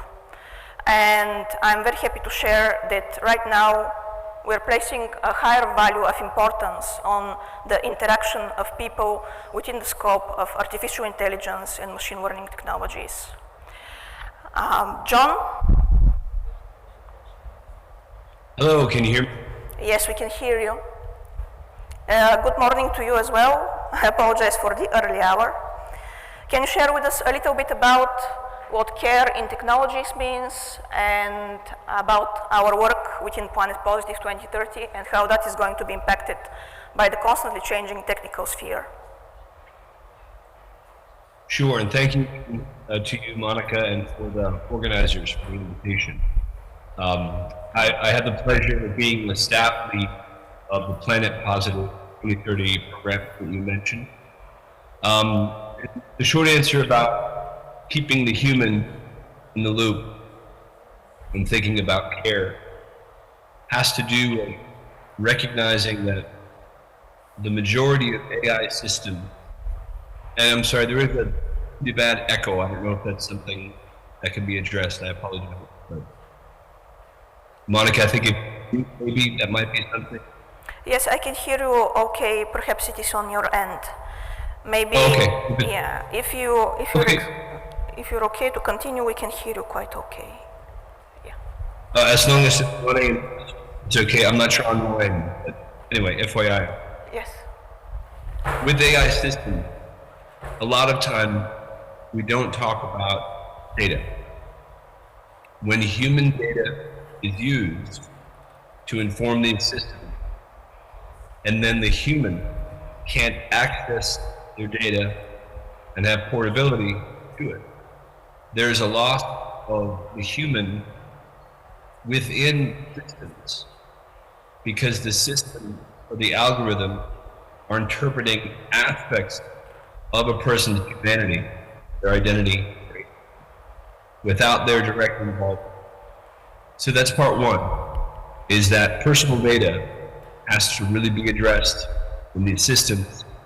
California just passed something called the Delete Act, which is very exciting, which is going to allow citizens to be able to delete their data from data brokers, and then in essence have more control over their data. This is possible. So I bring this up here because for a person to identify their values, try to live to their values in the digital age with AI systems, they have to be able to access, identify, and interpret their data. I could talk more because I know we have a lot of wonderful speakers, but when that individual is actually in the loop, then there's so much more opportunity to relate to brands in ways they can have direct connection and in ways they can relate to their government. And there's wonderful precedents in places like Estonia, for instance, and then care on the planetary level, we'll talk about more in a minute. Thank you so very much, John. And I can appreciate the value of the standards that you're constantly producing within IEEE, and the global understanding that we have within the technologies that we are currently developing, that they need to be more conscious of the human presence and the human connection with the data that is fed to all AI systems. I'm going to go to Valentino now, who I know is a part of the groups that are developing some of the world's first standards in virtual realities and virtual reality technologies with XRSI. And Valentino has this very interesting initiative which is called Guardians for Children in Virtual Realities, who are some of the most vulnerable groups of users. Valentino, can you please share with us a bit more about how we can place guardrails upon the data which we are using for the development of artificial intelligence within virtual realities, and how we can put care into practice? Of course. Thank you, Monica, and thank you everyone for the invitation. So today we are living basically in an era of convergence of many technologies. So immersive technologies like virtual reality, they cannot be addressed separately as silos of technology, because they are converging with artificial intelligence and also with the blockchain and with many others. So the problem is that the most realistic thing that we can witness is a complex mix of benefits but also challenges emerging from platforms and services.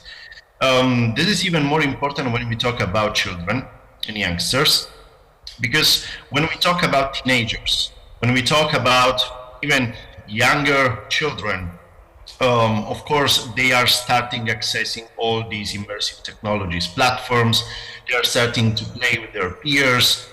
They are starting consuming immersive content online. We should remember that for children, any kind of issues have a deep impact for their entire lifetime in the future, because they are still in the middle of the development. This means that everything that happens during this moment will have an impact for years in the future. So the deeper is the impact of technologies, the more important is to establish guardrails, controls, and countermeasures to avoid the risk to happen. So it's fundamental in the case of children to establish safety by design approaches. That means embedding safety controls since the beginning in order to avoid the risk to emerge and not act when something happens in the future. So at XRSI, which is a global SDO, so Standard Development Organization, which is based in San Francisco, but it's now also operating in Europe with a headquarters also in Italy, in Turin. We are leading an initiative which is called a Child Safety Initiative, and we are working right now on a Guardians and Shield framework. So we want to make it first of all, recognize risks that still don't have a name, because this is the most challenging part. We are not dealing with a computer on your face. We are dealing with a totally new paradigm of experiencing digital content, new paradigm of data collection, a new paradigm of cognitive impact on children and also adults. So we need, first of all, to identify issues, recognize their existence with even new semantics, and inform with this information policymakers in order to create, of course, a perimeter of safety, a perimeter of responsible innovation for companies and tech providers. So this is today a paramount importance, because when we think about AI, today the most challenging part is, of course, conversational AI. We can navigate immersive technologies, we can start talking with avatars that are not embodied by anybody else than just AI. And actually, but we will have more opportunity to talk about this, there is no better way to collect sensitive data from people than starting conversing with them. And AI is making this possible at scale. Thank you so much, Valentino. That's amazing. And I also hugely admire your private business work, which is concerning medical XR and helping people in need, which is one of the few cases that we can point out. Hopefully they're going to continue to multiply, but this is one of the few cases that we can point out for artificial intelligence and extended realities utilized for good. We have another case here, which is Eric. Eric, can you please share with us what was the inspiration behind this very interesting idea about the Scubaverse? Because when I first heard about it, I didn't actually comprehend the actual impact it may have. And now you're going to COP in a couple of weeks and explaining that very impact to a lot of the world leaders.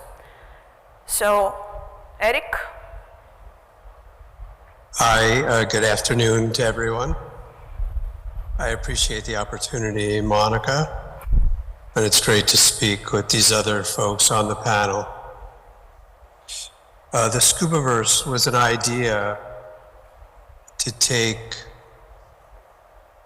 my climate understanding, biodiversity understanding, and translate it into something that kids could understand, so that we could begin to have conversations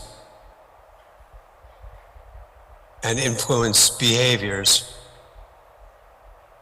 from these young people in the ways in which they looked at climate and biodiversity and ocean and other serious topics. The notion that we can change behaviors through gameplay and impact real world happenings through gameplay is something that drives me. I spent a lot of years working on standards similar to the ones that people talk about. First within the casino industry, then through SASB, and most recently on the codes team, which is around digital transformation at a country level. At COP, I'll be acting as both the CEO of the Scubaverse and a board member for Earthchild Institute. Earthchild Institute's focus is on helping kids become climate leaders. This is, I'm really excited. This is amazing. I didn't know about the Earthchild Institute. Yes, please continue, Eric. Oh, yeah. So Donna, who runs Earthchild Institute, is one of the advisors for the Scubaverse. And she's made games for the UN and UNICEF for about 30 years. Marcus, who's on this panel, and you'll hear speak in a bit, is also one of our advisors. We're really lucky that the idea of changing behaviors through gaming is something that appeals to a lot of really smart people. It benefits us a lot and will ultimately benefit the users and sponsors of this project. That's amazing. Thank you very much, Eric. I know I'm quite excited to connect you with all the European projects that deal with digital twins, whether it is in virtual reality, underwater, or above it.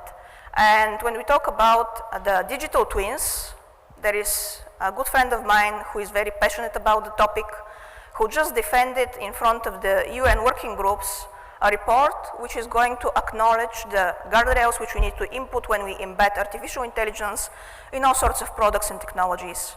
Marcus, can you please share a bit about the report that you just defended in front of the UN, a bit about your work on digital twins and drone technologies, so that we can see that apart from the scary wars associated applications of these technologies, we also have some good that we can produce in the world? Sure, very happy to. So first of all, it looks like you can hear me. I'm going to take my headphones off because we have got an awful echo here in the room, and I hope you still can hear me now. I apologize to the virtual attendees because it's not difficult to hear right now. First of all, thank you, Monica, so much, and AI and Security in Bulgaria for having me. Secondly, I just want to state the comments I'm making here are in a personal capacity and as a founding director of the Human AI Institute. However, having said that, I'm an advisor to the United Nations and have been since 2013 in the area of risk and regulatory systems as part of a working group that focuses on regulatory cooperation and standardization, with particular focus on international trade and cooperation in general. As part of this group, since mid of 2020, I've started looking into the risks of initially artificial intelligence and robotics, because I was concerned about Isaac Asimov's law of robotics, the possibility at some time of algorithms taking agency of physical objects, any kind of objects. I'll come to that in a minute when I talk about the work I do with the drones. And as part of that, I sort of established that work stream within the group. The chairman back then was actually very intelligent and clever. He wanted me to bring another topic into that, and that was neurotechnology. So we ended up looking and researching what we call AI-NR tech, artificial intelligence, neurotechnology, and robotics. This was a 2-year process, and at some point we reached the scope limitations of this particular group, and lucky enough, the Working Party 6, back then, this was last year, recognized the importance of artificial intelligence, elevated this into a project, and made me global project leader to look into the regulatory compliance of products with embedded artificial intelligence and other digital technologies. Now, this project has, as an output, a paper. Initially, it was meant to be a recommendation to the United Nations. However, we turned it into a UN white paper, policy white paper, that is to be tabled at the annual session 23rd, 24th of November.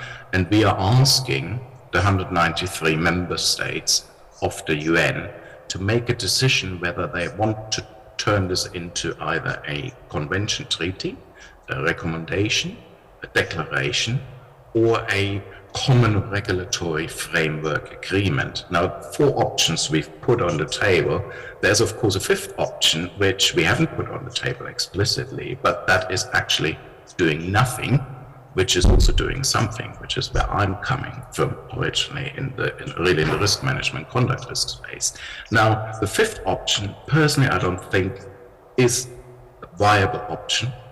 I think there is a recognition around the globe that governments must act now and very soon, and doing something. So I'm hoping this paper, and I will share the link in the chat in a minute so people can take a look at it, will take this forward in one way or another. And whatever the legal framework outcome is, to be honest, doesn't make any difference.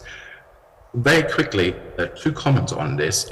We managed to get in, which is extraordinarily, I think, a paragraph or 2 about autonomous weapons, because some of you may remember back in 2021, there was actually an attempt at UN level in New York to introduce a convention reducing or restricting autonomous weapons that are using artificial intelligence. Back then, that was rejected. Now, I think with the current global ongoing conflicts in the Ukraine, in the Middle East, and elsewhere, there is a much greater recognition of the potential and the damaging potential use autonomous weapons have. So that is in the paper, and we'll see how that goes. So 1 second, just need to cough. Thank you so much, Marcus. Yeah, thank you so much. So that is the paper in itself. I can't go into details, but I'll share the link so you can read through it. It's only 5 pages, but it's written in a way that it doesn't reinvent the wheel. It taps into existing UN recommendations. It looks at the digital divide. It looks at vulnerable users, children, disabled people. It looks at human rights. So all these fundamental things you would expect from the United Nations are explicitly expressed in there. Now, why am I doing this, and why am I so focused on embedded technologies within products? You know, we've got Gen AI, we've got ChatGPT. People can do a lot of stuff with it. However, these algorithms are becoming increasingly embedded also in physical products, like this little thing here, which is, you know, it's foldable, it's very lightweight. It's a portable drone. It's quite fun. It's basically a flying camera, and what it does is it flies autonomously.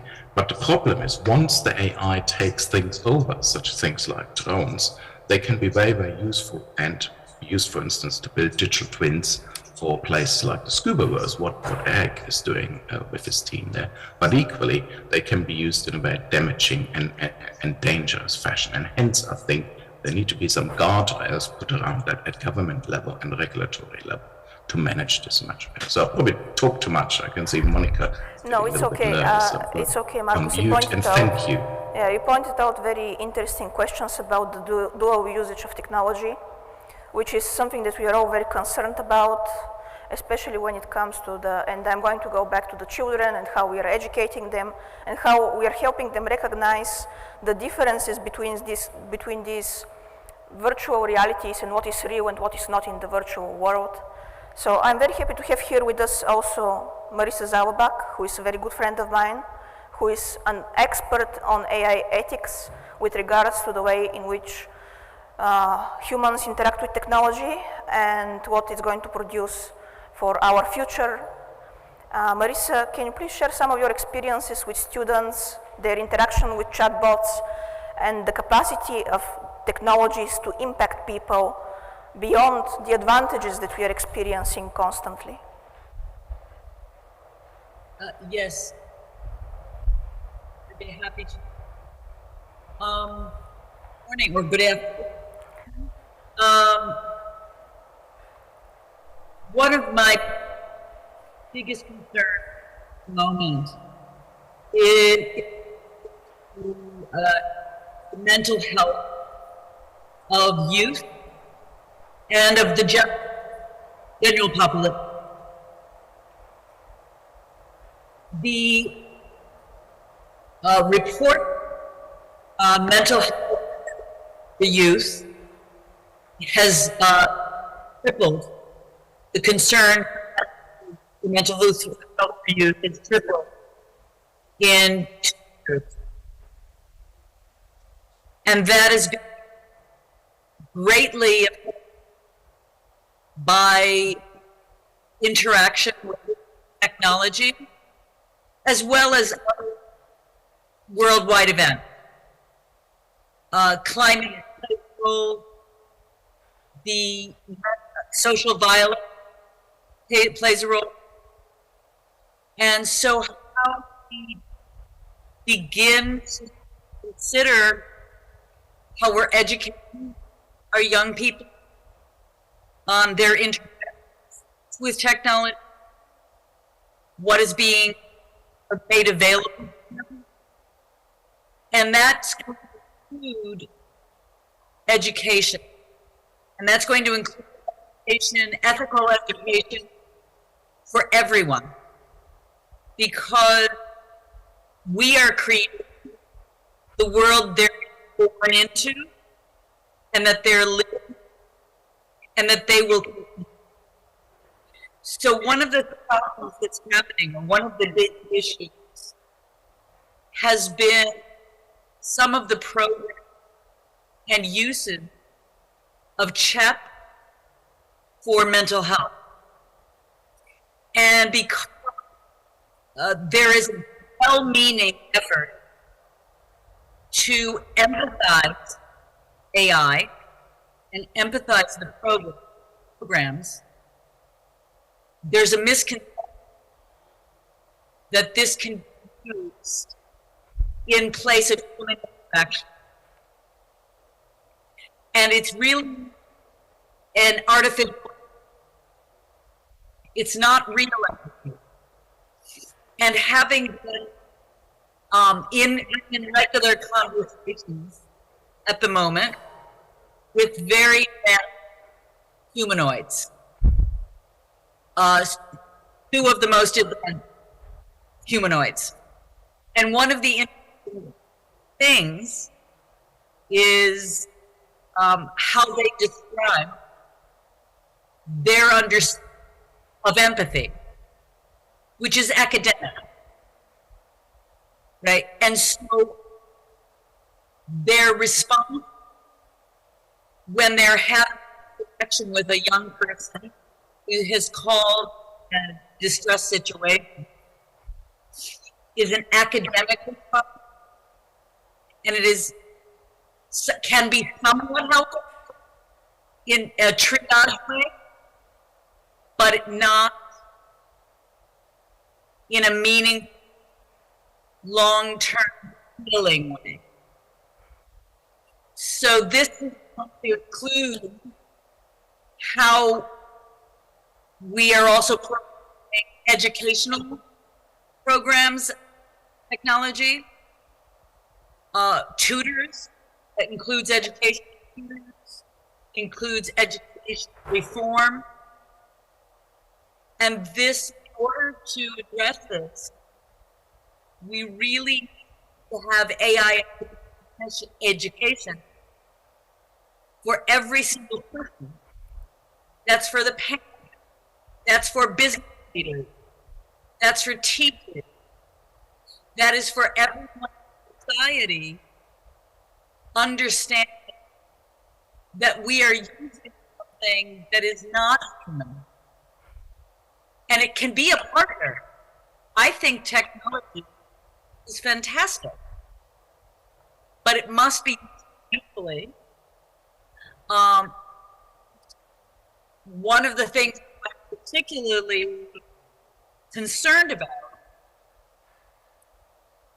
is the speed at which technology, advanced technology, are being adopted, because it's a shiny new thing, because it allows us to do something in the immediate that may have far-reaching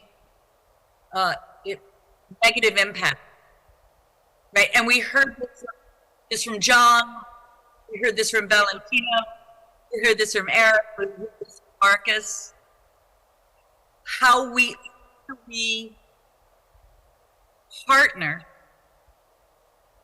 and parent the technology, because it's up to us to parent the technology. The technology can only do what we decide it will do. And so this is a big concern. I think everything I'm working on, and that's environmental, that's social, that's in education, is all related to education and re-education. And that's also go to workforce and the huge transition in workforce that we're going to see globally. The big wish I have is that more people are willing to really learn what the intended and unintended consequences are of the technology we develop, we produce, we mobilize, we use, we share. This is a global issue. So for me, this is my my biggest focus. Thank you so very much, Marisa, and I'm so very happy to work with you on a lot of these topics. One of the topics that I'm very passionate about, digital literacy. I'm so grateful for your work on that, and so happy to continue working with you on these topics. I would like to go back to John for a second there, because I know that we are all these passionate people involved in global projects, and John is the leader of Planet Positive 2030, which strives to improve our planetary environment while also helping these technologies be integrated in a more sustainable, regenerative fashion, in a kinder fashion in the world. So I would just want to go quickly around the room and ask every single one of you what are going to be the next practical steps that we are going to take in order to make the future that we are going to face a little bit better and safer in the technological sense and in the physical sense. John, what are the next steps for Planet Positive 2030? Are we planning to do something in particular in the next couple of months, which is going to transition our work into actions? Sure, and thanks, Monica, to you for the organizers for the invitation. First of all, I'm staff lead, so I help design the strategy and the name and the work, but it's people like Marisa, our amazing chair, Michael Lucan, who is, the real leaders at the work. So I just want to say, and Monica, IEEE works with volunteers to do the work, so I'm honored to be, a shepherd as well as strategizing the work. I'll try to make this fast, but I put a link into the chat. The paper that the volunteers and the whole team is writing, and all are invited. I'll put my email address. It's free to join. Love to have people join. But the title of our document, Strong Sustainability by Design, refers to a methodology and a recognition. There's sort of three circles that people recognize with E, S, and G. environmental, society, and governance. And I'm getting to your answer, Monica, about what are we doing next. The short answer is we're creating standards from the work I'm explaining, but also trying to change the mentality of design for technology and policy. And here's the logic. Environment, society, governance. You picture three circles next to each other. Depending on the governmental body, the region of the world, or the vertical, business versus whoever. They might focus on the E or the S or the G. Strong sustainability recognizes physics, which is there's economics, the first circle, based on the region. The next circle above that is sort of the governance. What is the cultural and the regional aspect of those economics? But the E above that, the environment, is the planet. Whatever we do as people, the planet will do, and I like the pronoun she for our beautiful planet. The planet will do what she needs to do. And right now she is eating up. So our work is to say, if at the outset of design, and I'm honored to work with engineers at IEEE, but then when someone like you, Monica, Marisa, with her amazing social science brain, with all the other things she does, comes in the mix, there's the absolute need to recognize that at the outset of design, using ESG, SDG, various tools, what we need to do, all of us, individuals, governments, businesses, is say, do we know that what we're about to build will improve the environment, take carbon out of the sky, etc., enhance, bring back, I call it 30 by 30 in terms of biodiversity from COP in Montreal last year. Do you know that the technology you're building, this means cradle to cradle, you're building something, it won't get thrown away. You're building something, your emissions, even if you deal with them, won't harm if you're in North America, India. Are you thinking about the global south? Have you brought the indigenous into your work? All of these things which all of us aren't used to doing, these are the systems that will need to change because there are things that don't change. The physics of what the planet is doing. And I'm not sure if you can still hear me because I can hear myself. Yes, but, we can hear you. We can hear you quite okay. Okay, but what I'm saying is part of it, a lot of times people say pragmatic, and I think they think, what's the project that's going to happen instantly? A lot of what we're trying to remind people of is genuine innovation. We hear the phrase a lot, don't hinder innovation. In the current global economic and other systems of the world, a lot of times the phrase don't hinder innovation means don't hinder business or economics the way it runs right now. However, GDP only, growth only mindsets from well over 50 to 60 years have demonstrated it doesn't prioritize that mentality, competition. Doesn't prioritize, and this is not to be negative to anybody. It's just saying those economic and other systems have led us to where we are now, which is what's called the Anthropocene, an era that's unique, epoch in human history, where since the industrial era, humans have affected the planetary systems to the point where they are breaking down at a systems level. The planetary boundaries, there's 9 of them, according to a well-known organization in Switzerland. Multiple of those boundaries are broken down.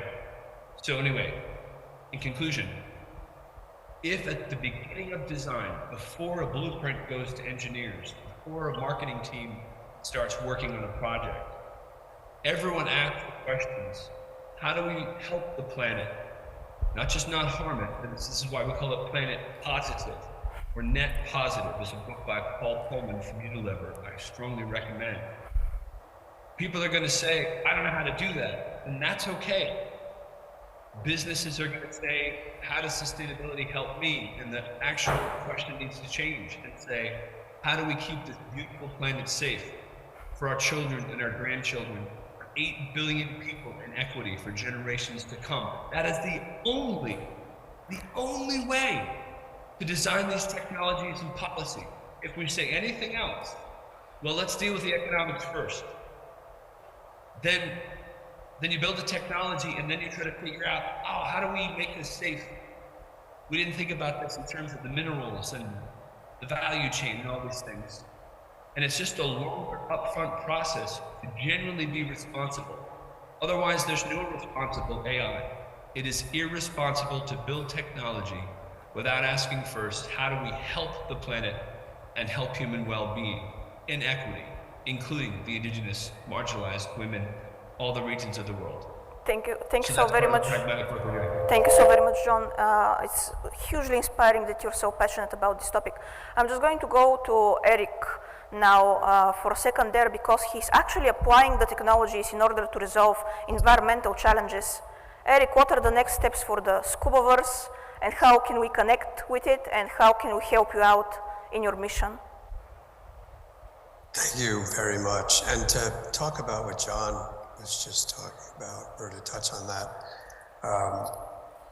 you know, the way that we think about it is that we want to connect the in-game play to real world actions. So imagine if there's an oil spill in the real world, and we can use satellite imagery to digitally twin that into a video game.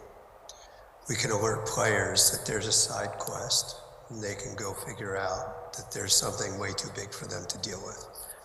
Then they have to alert other players, and they'll have to work collaboratively and share resources. Kind of sounds like the real world. And at the end of it, when the oil spill is cleaned up within the game, we'll use the monetization from the game and relationships with NGOs so that the real world oil spill can be getting cleaned up simultaneously.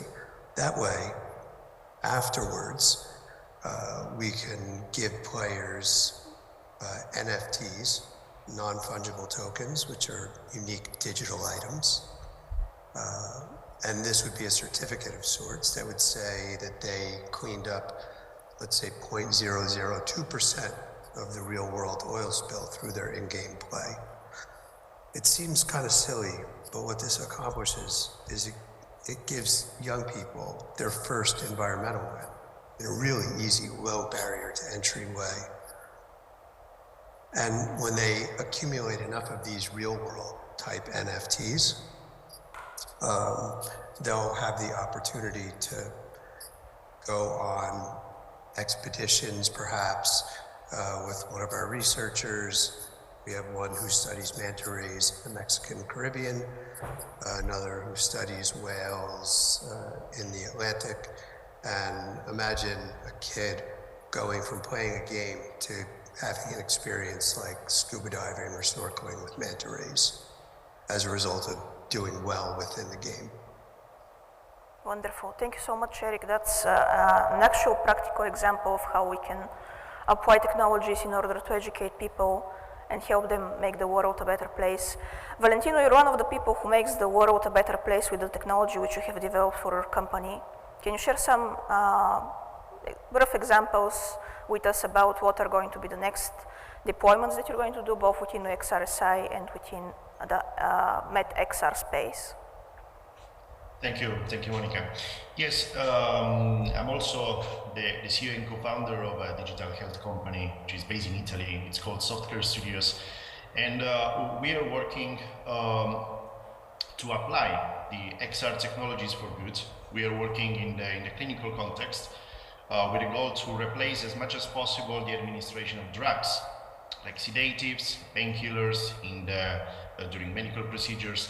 So I think that today we have this great opportunity of applying these promising technologies to do a lot of good, to rethink how we manage patients in the clinical context, how we can improve and actually take care of their complexity of experience in the hospital. But the same technologies, of course, should be addressed in a responsible way, because the problem is that all the technologies are neutral. They are just very powerful today. And that powerful means that they can generate a lot of interesting benefits to the extent we are aware of how to use them. But they can also, of course, generate a lot of negative impact. We are witnessing today basically a digital transformation of society. And digital transformation of society, anyway, always digital transformation is not something that happens overnight. It's a long process that requires a lot of planning that can happen responsibly between two extremes. On one side, we need to understand what are our goals, and at the very beginning, we need to understand what are the values that we want to safeguard and protect. So the ethical part, the ethical part, the ability to question technology and say, beyond any kind of technology, what are the values that we want to protect in our future? This should be our North Star when building digital innovations. Exactly what also John said before, we need to go beyond just the risk and the harms. We need to understand what we want to do with the technology in the society. Thank you. And this is a problem. I want just to share one critical issue, that we are also living today in a world when the hierarchy of ethical values are not always shared. And there's a problem, because we are going to build framework standards, but that starts from the values that we share at a societal level. And this is not something shared globally. So the biggest challenge will be understanding what are the values that we share as a humanity. Once we define this shared humankind, we can say values, we can think about building a shared framework impacting for good everybody. Thank you so much, Valentino. I'm a huge fan of the idea of a shared framework for everyone, but there are constantly problems with the development of that, which I believe most of us have experienced. We only have like a minute left on the clock, so I'm just going to go very quickly to Marcus because he's closest to that process currently, and then I'll go back to Marisa. Marcus, a couple of quick words about working with a number of international organizations to develop these frameworks and the challenges there. Okay, so here's the challenge, quick words, but I'll try. A couple of things I wanted to say, coming back to your initial question around this. So first of all, my background is I'm a risk manager. So as a risk manager, when I work with governments, when I work with corporates, civil society organizations, I always say there's two strategic objectives we should be focusing on. The first one is survival, because if you as a company don't survive, then someone else will, competition will. If you as a government, as a politician don't survive, then someone else will take over. So you should be focusing on this, but not as a standalone. You should be focusing on this with a long-term sustainable benefit. Now the benefit will be naturally financial profit for commercial organizations, for civil society organizations, governments, NGOs. The benefit will be more at a societal level. Now, when I talk about survival, that also means there's an existential risk. People in the AI community, ethics community, always talk about this existential risk. But for some reason, there seems to be this perception that existential risk is AI comes along, takes us over, removes all the humans instantaneously. I don't actually see it like that. I think the existential risk is a long-term risk, a tail risk, that might happen over time, and actually the more subliminally it happens at a societal level in particular, the more dangerous it becomes. So we need to be on our guards here, and I think there's two ways, certainly for me, how I can contribute to this whole discussion. The first one is I want to continue with the work I'm doing for the UN. I'm very happy to support the 193 member states, in fact all global governments, if they're interested to work with me on this, to building a better world that survives with a long-term sustainable benefit. But at the same time, I also want to professionally work with organizations, amazing organizations such as the Scuba Girls, that is taking my drone-based workflow, is translating it into submarine-based workflow, and then basically taking, for instance, a 360 camera, swimming it underneath a remote-controlled little submarine across a coral reef, capturing a lot of submarine data, basically, and turning this into digital twin. The workflow exists, the technology exists. What we need is a bit of funding, clubbing it all together, and the willingness from people, from organizations, wanting to support all of this. So I think that's important. And the third element, and sort of tying in what John said really, Everyone needs to be part of this discussion. This needs to happen across all layers of society. We need to break down the digital divide. We need to be completely inclusive. Everyone needs to come across, because guess what? Governments haven't got the expertise, regulators haven't got the expertise, developers in AI companies haven't got all the expertise that is necessary for all of this. In particular, the ethical expertise that is required, the philosophical work, the amazing stuff you do, Monica, the amazing stuff John, Valentino, Marisa do. We all need to club together into this. Otherwise, survival is really, it's really threatened. I started back in 2020 focusing on Isaac Asimov's three laws of robotics and the zero law. With that particular focus, survival and the long-term sustainable benefit. That's what we need to work towards too. Thank you. I'm going to be Thank you so much. Thank you so much. Thank you so much, Marcus. I hugely appreciate that you mentioned the word digital literacy so that we can close with Our Lady, Marisa. We are working on digital literacy. We just had a lovely discussion the other day about otherness. And I love a couple of the stuff that you have to say about how we're going to engage with those people that aren't in the room currently with us. So can you please end this panel on that lovely note? Thank you, Monica. Thank you for that beautiful question also, because for me, it's a consciousness revolution. What we are in right now is what AI is offering us is for us to be more human. To go to what Valentino talked about, what John talked about, Marcus, what Eric talked about, what values are. Recently, OpenAI referred to their values. They changed their values to Gen AI as a value, as a human value. Now, that is what I don't want to criticize. What I want to say is I want to highlight. What I want to do is invite them to consider that that's not a human value. So that may be something I care about, but that's not a human value. So I think this is a real call, and that relates to digital literacy, Monica, because first we have to understand what we're dealing with. We have the technology.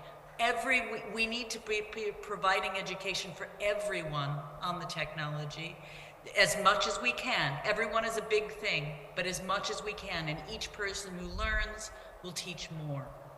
And I would like to see us go beyond surviving to thriving, to flourishing, to seeing what the amazing potential that human beings have. We have an extraordinary potential. We have these unbelievable imaginations, far beyond what an AI has. So, or even can have. So what the connection, I love the idea of the Scubaverse being used as a way to connect and motivate being connected, but I hope that that motivates, and I would love to contribute to motivating that, having that to bring the child outside, to bring the child to touching the tree, to touching the water, so that we begin to use this, to partner with it in a way that it doesn't eliminate us, but it elevates us. And I think we have that opportunity if we do, as Marcus was saying, as everyone has been saying, if we are working together. It has to be a collective, and that's the only way I think it is going to work. And by bringing more people into these rooms than are usually here, we have incredible wealth of diversity in our world. So the more people we can bring in, and including the people who don't agree with us, that's okay. Bring them in too, so that we understand that it really is an invitation to all. So I'm going to end with that because I'm a dedicated optimist. I'm going to believe that we can do this because we must do this. Thank you so very much, Marisa. I'm very happy to end this panel as well. Thank you all. I know that some of you woke up really early to join this one, but I hope you enjoyed it. And I'm so happy and grateful to work with all of you. You're incredible people. And I'm looking forward to the next steps that we're going to do together and to activating some of that thriving that Marisa was talking about. Thank you all. Много се радвам да ви представя следващия ни keynote, който всъщност ще представи една от технологиите, с които аз се научих да използвам изкуствен интелект, IBM Watson. Така че, Мария, заповядай. Can I switch to English? Sorry? In English. Is that okay? Okay. Hello, everyone. I want to start off by sharing a story. Is that okay? A few months ago, I was facing a huge challenge at work. A few internal clients came to me and they asked me to try and analyze some data and tell them what our clients are mostly asking for and asking about when they contact customer support. And I thought, okay, let's try and see what happens. As a data analyst, I try to believe that I know what I'm doing, but in this case, I had no idea how I was going to handle that. And I started with some pre-processing of the data. There's a lot that had to be cleaned with the data. I had to explore and so on. I don't know what's going on here. Am I doing this? How do I switch back? Please.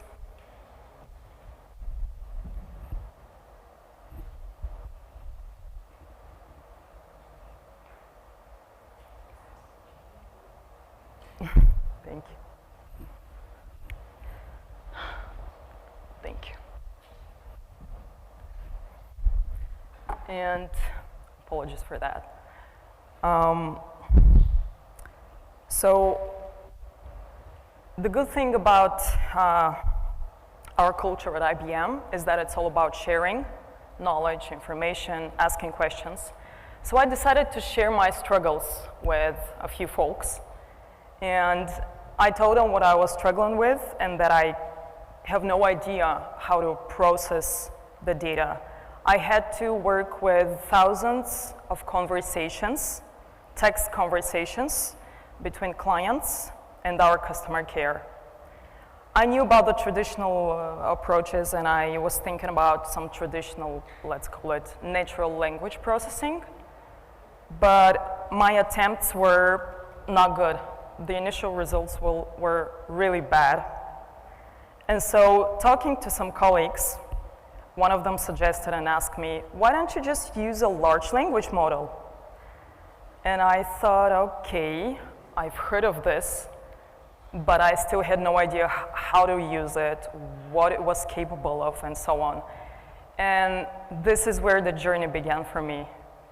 This is where I had to start all the learning. I went through a bunch of videos, courses, articles, to at least begin to understand what these models are capable of and be able to use them at work.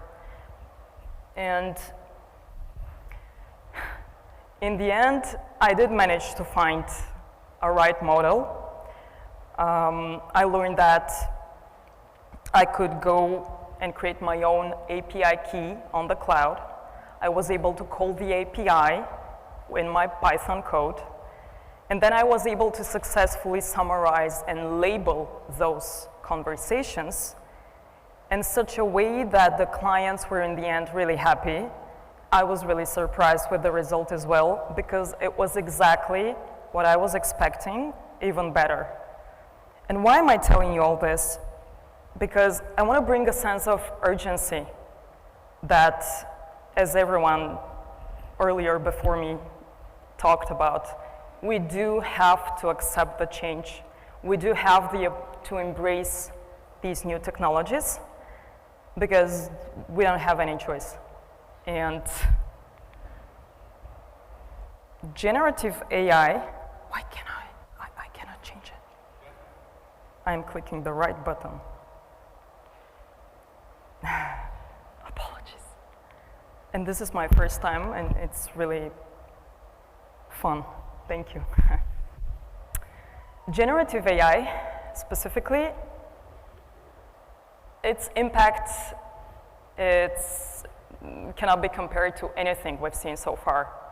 And so to put it simply, generative AI is like a super smart computer artist that can create stories, images, music, anything. And the idea is that it enables people be more creative in many areas. And large language models, as I mentioned earlier, they are, let's say, the text generating part of generative AI. They can be used to generate text, extract information from anything, articles, books, files. You can create summaries, categorization, you name it. And currently, 80% of enterprises are working with already or are planning to adopt generative AI. And here is where IBM introduces watsonx. It's a single platform designed for the enterprises and can also be used by individual users as well. And why is it so special? First, it's open. It's free for a trial by anyone. It's based on the best technologies available. It's trusted, and trusted is about governance, ethics, and transparency. You don't have to worry about regulatory compliance demands because the platform already does that for you. And it's targeted because it's designed for the business domain. It's also empowering because it allows you to not only be a user, but a value creator. It consists of 3 main parts: watsonx Data, watsonx AI, and watsonx Governance. watsonx Data is a massive curated data repository. This is where you can do all the linking from different sources with your data. This is where you can automate data search, data discovery, and data linking. watsonx AI is a studio created for AI builders. This is where you can create your own models, validate, tune, and deploy them. And watsonx Governance is about having your responsible, customized AI solution. This is where you can monitor all your AI workflows safe. And currently, apart from the IBM-owned models, I'm not going into details. Whoever is interested will read about them. Besides those available in watsonx AI currently, a few months ago, IBM announced its partnership with Hugging Face, which allows the users to work with the open source models, but built in the platform. And the third option is you can create your own model, created specifically for your business use cases. watsonx AI offers the so-called prompt lab, and this is a good place because for anyone who just wants to experiment, who just want to see what it's all about. This is where I started, by the way, and it's a great place to see what prompting is all about. This is where I learned that just a few tiny details in the prompts, meaning the instructions you give the model, changes the whole result. The prompt lab offers you specific saved templates, which you can use. They can be used for summarization, text generation, extracting text, question answering. You can also convert a piece of code, for example, C++ into Python.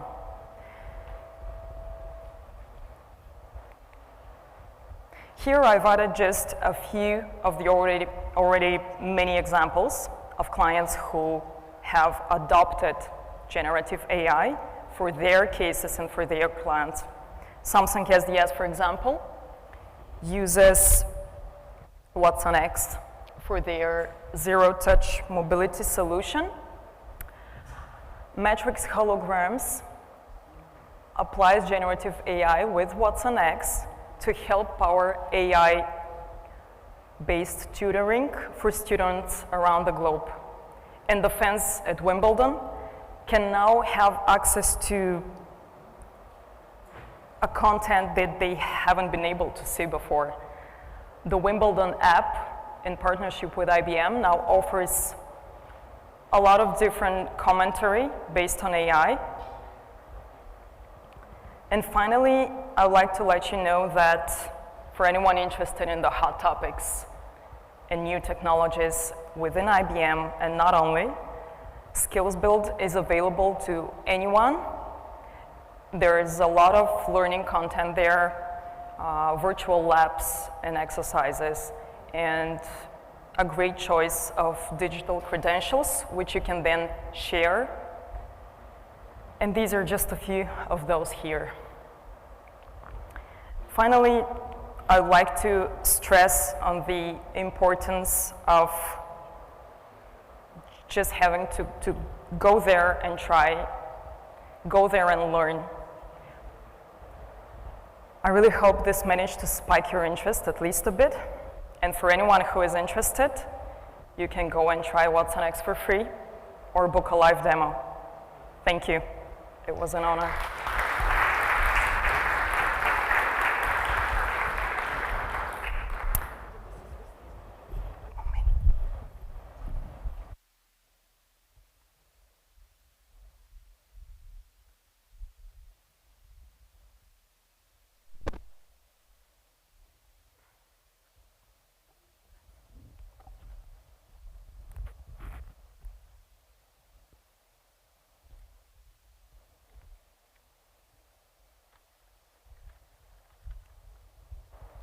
Yeah?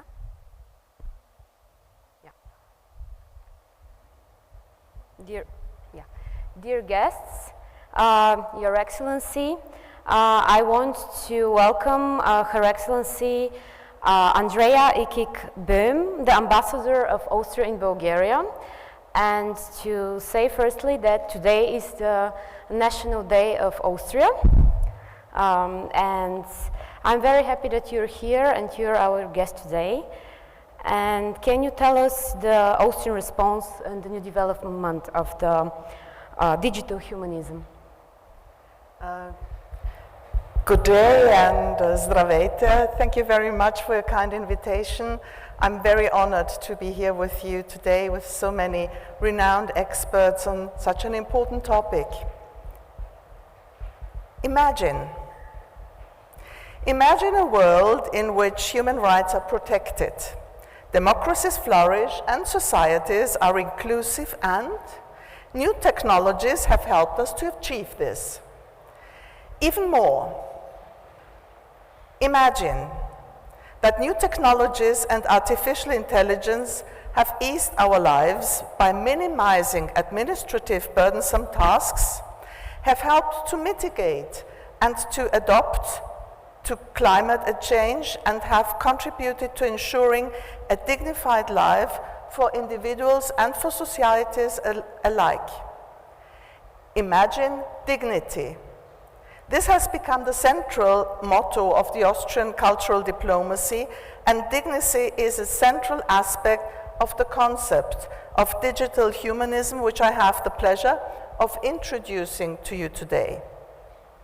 First of all, today, on the Austrian National Day, let me explain how digital humanism came about and what it is, and before I will elaborate on why the Austrian Federal Ministry for European and International Affairs has taken this concept on board, and why, esteemed guests, it could be interesting for all of us. So first of all, how did digital humanism come about? We live in times of manifold changes: the digital transformation, climate change, geopolitical changes. In relation to digital transformation, new technologies, digitalization, and artificial intelligence bring opportunities, some of which I have invited you to imagine with me together. But they also bear risks, such as allowing mass surveillance and a massive invasion of privacy, or aggravating disinformation, discrimination, harmful biases and stereotypes, hate speech, cyberbullying, and cybercrime. Against this background, the concept of digital humanism was developed in April 2019, when the Technical University of Vienna organized the first Vienna workshop on digital humanism with over 100 participants from science, public institutions, the economic sector, and civil society. Its most important result was the Vienna Manifesto on Digital Humanism. And this manifesto is primarily a call for collective deliberation and action with regard to technological developments, transcending national borders and continents to build a more humane common future. It is a blueprint for shared principles that today has been endorsed by over 1,000 signatories from 45 countries from the political, academic, economic, and civil and society sectors. How and what is digital humanism concretely? It is the pursuit of supporting people through digital technologies, especially artificial intelligence, while also protecting them from adverse effects of the same technologies. As we experience a co-evolution of technology and humankind, it is an attempt to influence the interplay of digital technology and society in a way that serves people and ensures the respect for human rights and human dignity. In other words, we must shape technologies in accordance with human values and needs, instead of allowing technologies to shape ourselves. It is a quest for enlightenment and humanism. It is a kind of, we have to stay in the driver's seat as human beings. Let me outline the core principles of digital humanism along 3 lines. Firstly, digital technologies should be designed to promote democracy and inclusion, allowing privacy and freedom of speech. Secondly, we need effective regulations, rules and laws to ensure accuracy, fairness, equality, accountability and transparency of new technologies. And we have to ensure a human-centered approach that guarantees the full and effective implementation of existing international legal norms in all spheres of life, both offline and online. Importantly, all decisions potentially affecting human beings must continue to be made by humans, not algorithms, so that we can assure that humans are responsible and that humans are accountable. They are the ones who are responsible, not the machines. And thirdly, we need ethical, social, legal, and political and economic perspectives when conceiving and developing new systems that impact individuals and whole societies.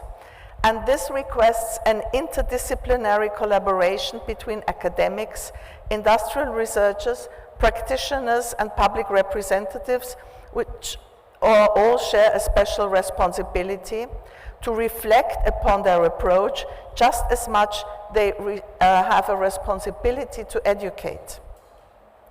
And the story of digital humanism continues concretely. The city of Vienna is a showcase of how to implement digital humanism on a municipal level. Digital humanism is, for example, a key element in strategies pursued by the city, such as the Smart Climate City Strategy or the Digital Agenda.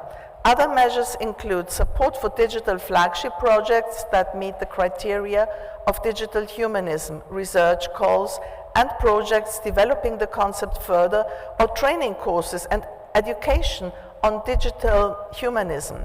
The city of Vienna has invested millions of euros to develop the concept of digital humanism and provides a freely available brochure on this on the internet. And in June 21, digital humanism took another important step by entering the diplomatic stage. The foreign ministers of Austria, the Czech Republic, and Slovakia designed the Poysdorf Declaration with digital humanism, agreeing on the promotion of its values. Austria, the Czech Republic, and Slovak Republic are the Slavko format cooperation in which Austria is currently holding the chairmanship. And a part of the agreement between the ministers, digital humanism should be promoted in multilateral fora, such as the United Nations and UNESCO. In this regard, another milestone happened just this year on May 15th. A UNESCO chair on digital humanism was inaugurated at the Technical University of Vienna in order to foster interdisciplinary collaboration across the globe, a development supported by the Austrian Federal Ministry of European and International Affairs. And now looking into the future, one of the next major steps will be the UN Summit on the Future in September 2024. The summit will discuss the global digital impact, which also seeks to find shared principles for an open, free, and secure digital future for all. And digital humanism will, of course, be among the contributions to the summit. As you can say, the question of the responsible use of the technologies based on a human-centered approach has entered the very core of foreign policy. In a last step, let me explain to you why this is so important.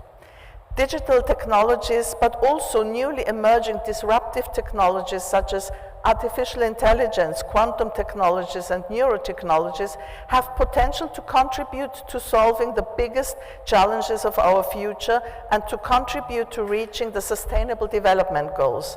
At the same time, they have the power to influence power relations and create serious challenges for the protection of human rights, security, and democracy. Digital technologies are crucial to the competitiveness of our economy, just as much they are a factor in the geopolitical contest.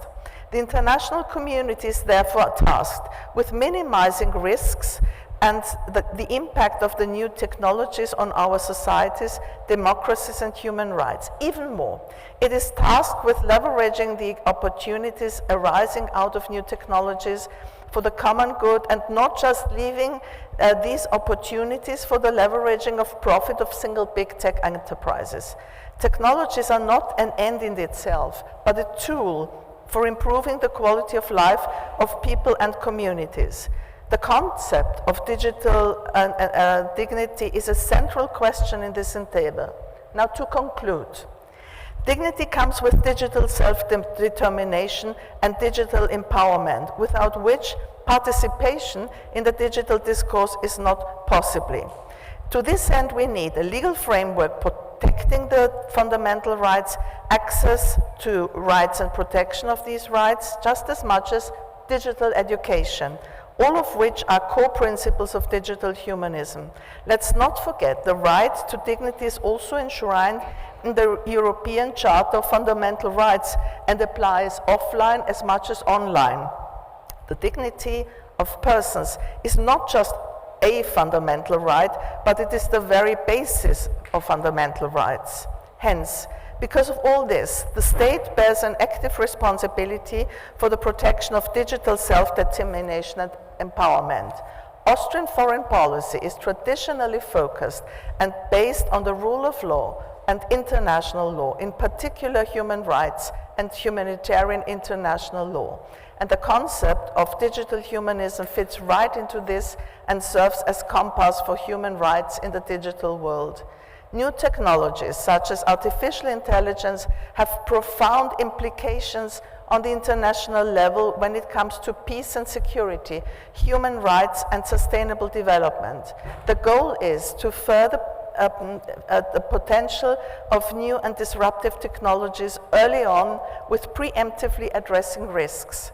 The sheer complexity of the challenges of our times not only requires a forward-looking, but also a participatory approach, including a wide range of stakeholders. Hence, Austria supports a multi-stakeholder approach, in particular international cooperation, as an essential component in mitigating negative effects and in ensuring that we can avoid past mistakes. We have also harnessed the power of cultural diplomacy in this endeavor.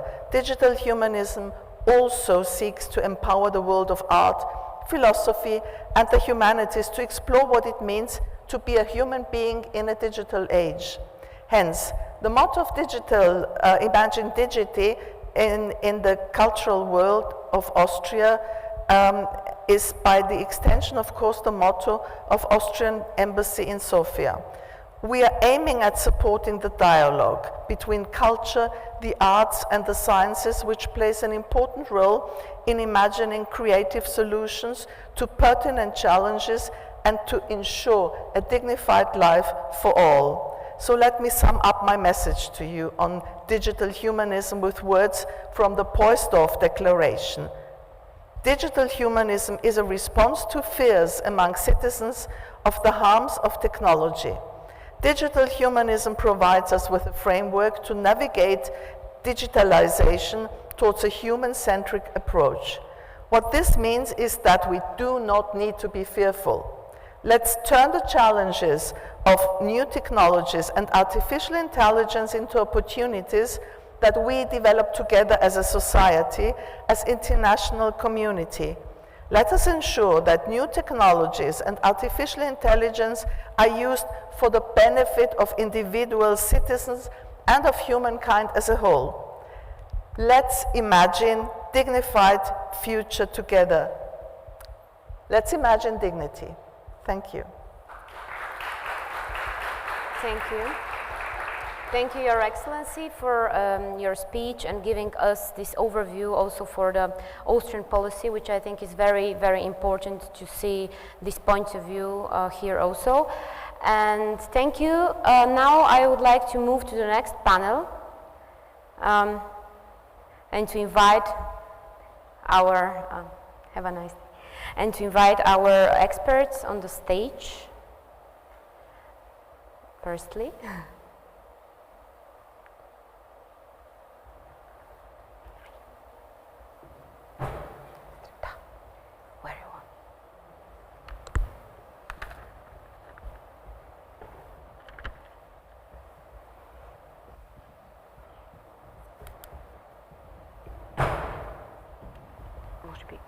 Probably to sit here, to move one. Yeah, thank you. Very good gender balance, actually. Yeah. This panel is very interesting for me because it's dedicated to global propaganda campaigns and exploring the intersection of artificial intelligence, deepfake, and disinformation. And I'm sure that thanks to our interesting and amazing speakers, we will discover more about what's happening now. Firstly, I would like to present them. We have an online participant, Ms. Federica Russo. Are you here? I hope so. Yes, I'm here. Can you see me on the screen? Well, we hear you. Hi. Federica Russo is a philosopher of science technology and professor of philosophy and techniques and ethics of technoscience in Netherlands, in Utrecht University. The next expert here, sitting on the left side to me, is Mr. Peter Keeley, who is a PhD researcher at Goethe Institute. Then Ms. Kristina Ashkenazi from AI Cluster Bulgaria. And the last speaker today will be Mr. Miroslav Yanev, who is a disinformation expert. Firstly, I would like to give the floor to Ms. Federica Russo. Federica, can you tell us more about your topics, your work, and the floor is yours. Thank you. Can I also share my slides now? We can hear you, yes. Okay, so let me see if I can share my screen. No, I can't share the screen, but it doesn't matter. I can give you my message without the slides if that is easier. So the main message I wanted to convey for this panel, and that is also part of a project, of a Horizon project I'm coordinating titled Solaris, is that deepfakes are clearly worrying us a lot for a number of reasons. Two main ones is that they are really posing a threat to geopolitical stability, but also they are the root cause of eroding individual trust. And these technologies really improve by the minute as we speak. But the main point we would like to convey with the research of this project is that we should not think that it is only the quality of the generated content by this AI system that matters. And this is how I came up with the idea that it takes a whole village to fall for a deep fake, in the same way as it takes a whole village to raise a child. And the approach that we are taking in the project is to analyze types of deepfakes in depth, to see that there are actually a number of elements of characteristics that may explain why some are more credible than others. And it is based on these different characteristics, which may include whether there are elements of disclosure, what kind of changes have been made to the audiovisual contents, but also to understand the broader network in which this AI-generated content is not only shared and seen, but even much earlier in the pipeline is developed, created, disseminated. And so we are applying methods and technique from science and technology studies to map all the actors that are in this business of the deep fake. And so I wish I could show you this network because it is a very interesting result that it is only in the moment in which you see that there are developers, there are infrastructures such as the social media that develop them, there are different types of institutions involved in monitoring the dissemination of these things, and there are of course the users, but the users also come with their own network. So it may make a difference whether I see a video that is a deepfake on my mobile shared by an unknown person to me or shared by a close friend of mine that I really trust. All these elements really play a role. And the reason why we are looking at these type of networks in detail is not because we want to minimize the effects or the dangers of deepfakes, but because we want to be able to identify multiple points of action. And these multiple points of actions may really happen at different moments or at different stages of this network. Clearly, there is a lot to be done about the design and approval of legal instruments to regulate technology. This is vital and as urgent as ever. But at the same time, we also need to provide instruments to the citizens, and so work on self-awareness, caution, and proactiveness as different attitudes that we may have towards deepfakes. And so there is an important question about this digital citizenship and education that was also mentioned in the previous panel that comes up into the picture.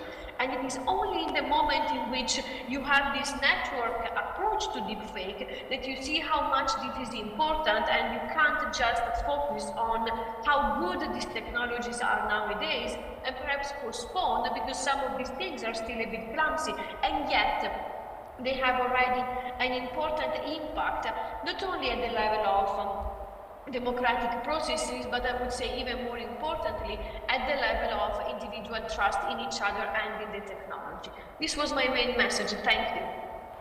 Thank you. Thank you, Ms. Russo. I think, can I ask you, what is the potential contribution of philosophy of text science to technology regulation?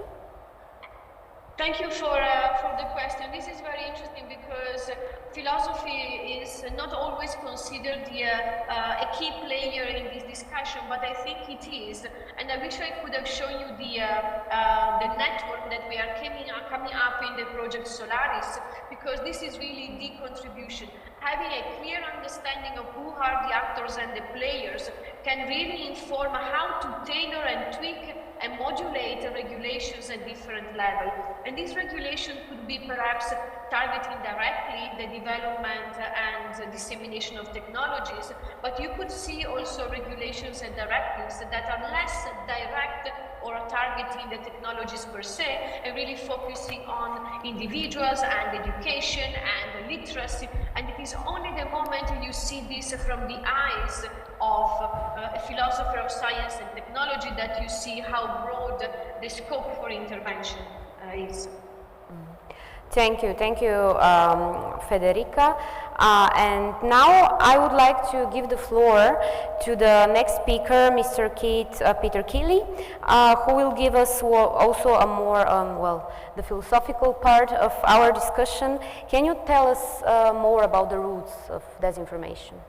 Yeah, well, thank you, first of all, for inviting me to speak, and to everybody who's here, and for the organization. It was very smooth. But, yes, I'm Keith Peter Kiley. I work with the Gate Institute. I'm an experienced researcher there, and I'm also coordinator of the Bulgarian-Romanian Observatory on Digital Media, part of the EDMO Hubs group, and our job is to essentially map out in Bulgaria what the landscape is for disinformation. So we're looking at specific themes, theme by theme, narrative by narrative, trying to figure that out. The importance of the topic, in terms of the nice segue you had there for philosophy, I think is that it challenges us a little bit, because the traditional ways of dealing with these types of things aren't quite applicable to things like disinformation. And what I mean is that, for example, there is a tendency in conversation for disinformation to be discussed as a problem which started with Russia's disinformation efforts, for example, or with previous ones just previously beforehand, and then the technological development, amplifies this. But disinformation has been around a lot longer than this, and it's not just limited to these examples, specific single case examples. There are root causes of disinformation, and we talk about a lot things like existing societal dissatisfaction and distrust. We talk about these things that disinformation amplifies, they do, but those things exist for a reason. And it's important that we recognize that. It's important that we're honest with ourselves and we look at the hard issues correctly and recognize that. And not simply blame external actors. External actors creating disinformation campaigns is a big problem that needs to be addressed. However, the gaps for those campaigns to be created are structural. They're inbuilt into the society. And that should be looked at and that should be addressed. Until then, any technological advancements, including things in AI, risk reproducing the same pattern, the same cycle over and over again. A never-ending arms race of technological advancement where we develop effective AI-backed technologies which can identify deepfakes, for example, and label them. But then the people organizing disinformation campaigns work harder and they create new, innovative ways to get around that, and we repeat the cycle ad infinitum. We need to look at some of the more, and this is the harder work, and it's not a quick fix, and it's a long-term issue, a long-term problem, is to look at some of the values we hold close in society. And it was very interesting to hear the Honourable Ambassador talk about digital humanism, because I think we are at a point in human development based on our rapid technological development over the last 20, 30 years, specifically, that we need to start looking at how our society is structured, how it's organized, and what values we want to consider as part of that. The impact of AI obviously can have play a huge role here. It can be a tool to combat disinformation, as we said, but it also could be a means to generate more sophisticated disinformation, and there is a danger of relying solely on technological solutions. They need to be balanced out. As I say, the importance of the wider societal issues are critical here. So we must go beyond the symptoms of disinformation, like deepfakes. These are symptoms of disinformation. And we have to start examining the political and power dynamics in our societies. We cannot allow disinformation research or anti-disinformation work to become ideological. And I think we need to be really honest with ourselves when we face critical world events like we're facing when we're facing existential events, if we cannot discuss the topics in a serious way, we have no hope of resolving the topics. If we can't have a policy of minimal honesty, even about things we don't like, whether that's our ideological biases, whether it's our political affiliations, whether it's our religious affiliations, if we can't have a policy of minimal honesty with each other when we have these discussions, then nothing will be achieved, ever. It will continue in this fashion. So protecting freedom of expression, obviously, is a really important part of that, and ensuring that fighting against information doesn't become perverted to a tool of suppression. We can look at examples in Europe, in Hungary, for example, where the label of fighting disinformation is used as a way to suppress political opposition. And that's something that can happen in any country. I think we can see across Europe large-scale political instability, large-scale societal fractures, and this is a danger we all have to be very, very keenly aware of, especially those who are in this room today, and I've heard it discussed a lot, who are creating new technologies, who are developing new ways of approaching this topic. I think there's an ethical and a moral obligation, as many of you have said, to take these things into consideration. And I think I'll stop there. Sorry if that was a bit rushed, but there we go. It was a very interesting point. Thank you. And now I will move to the ladies again. And Christina, can you tell us what are the future expectations from Europe? What can we, what's coming from Europe? What kind of regulations regarding to artificial intelligence they are? The floor is yours. Thank you. Happy to be here. Of course, I will answer the question. I have 5 minutes, wow. Yeah. But before this, hi everyone, I'm Christina Eskenazi, and I was born 42 years BC, which means before ChatGPT. I live all of my life in disinformation ages, and to be honest, a year ago I was feel very secure that I understand disinformation. Just because we all know that there is a lot of cases starting from World War II with bodyguard cases, or going next with Tesla and a Russian robot in a very deepfake video, or even talking about disinformation connected with the vaccine and COVID-19, refugees, wars, and many more. So far, I was felt very secure because even since 1960, a brilliant scientist actually created a methodology called debunking, and it was quite easy. First of all, make awareness. The second step, make a microdoses of disinformation to check. And the third, of course, find the argument to showing the truth. But what's happened 1 year ago? 1 year ago, the ChatGPT, large language models, and the generative artificial intelligence just started to become part of our lives. The good news for Europe and probably for Bulgaria that ChatGPT still do not speak in good Bulgarian, and but this is on way. Right now, there is, of course, several instruments that the communities, the companies, the governments trying to create in order to secure us.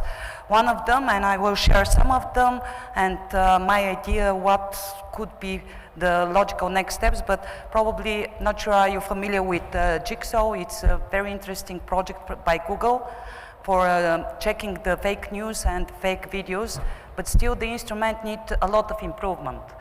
Also, of course, there is ChatGPT-0, a program that's showing in a very, let's say, good way how much of the text that is used is copied or original content or provided by ChatGPT. Something that I think that could be a very good example for us how to protect us, and later on I'm sure that Miro will going deeper, but I think how we can secure our information.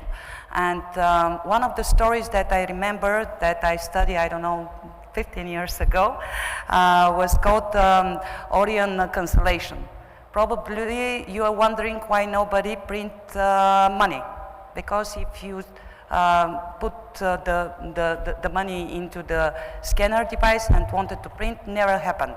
Some dot, something misunderstand the picture or making some mistakes. And this is because one very interesting project, Orion, and each money, doesn't matter is it currency, doesn't matter is it a euro, Bulgarian lev, or a US dollar. Actually, this Orion star are there, and they actually protecting. So such a watermark, it is a possible way how to protect probably our author content. According to Europe, the good thing that right now we're having European AI Act, a very new regulation, very ethical and quite transparency, and we count, of course, not only on the regulation but also to our community. For me, it's a great pleasure to be part of the European AI Forum. Over 2,000 organizations in Europe, we're gathering together to think how to protect, how to fight with the disinformation. And one of the things that are coming up, and everybody who have interested, I'm willing, of course, during the network to share more information. Right now, we are structuring so-called red teaming. So in order to be prepared. I can also share with you a very interesting example coming from the Digital Service Act. It is very new regulation going on here in 2022. And this regulation actually push and make oblige the huge internet providers and social medias, which mean those that having over 45 million users, to take actions where is possibilities for disinformation. I can share more and more. Actually, there is a QR code. I promise to upload a lot of interesting information. For those that right now wanted to check some facts in Bulgarian, there is a search machine, search engine, who is called factcheck.bg, so you can follow is it true or not some news. And of course there is a huge initiative called Europe versus Disinformation. Please be part of this process, because the reality is that disinformation stops with us. It is our responsibility. So thank you. Thank you, Christina. It was pretty interesting. Also very practical. I think that your message is very important, and also for me was very interesting to share it as this example with a watermark. It's definitely a catcher when we hear you in your shortly speech.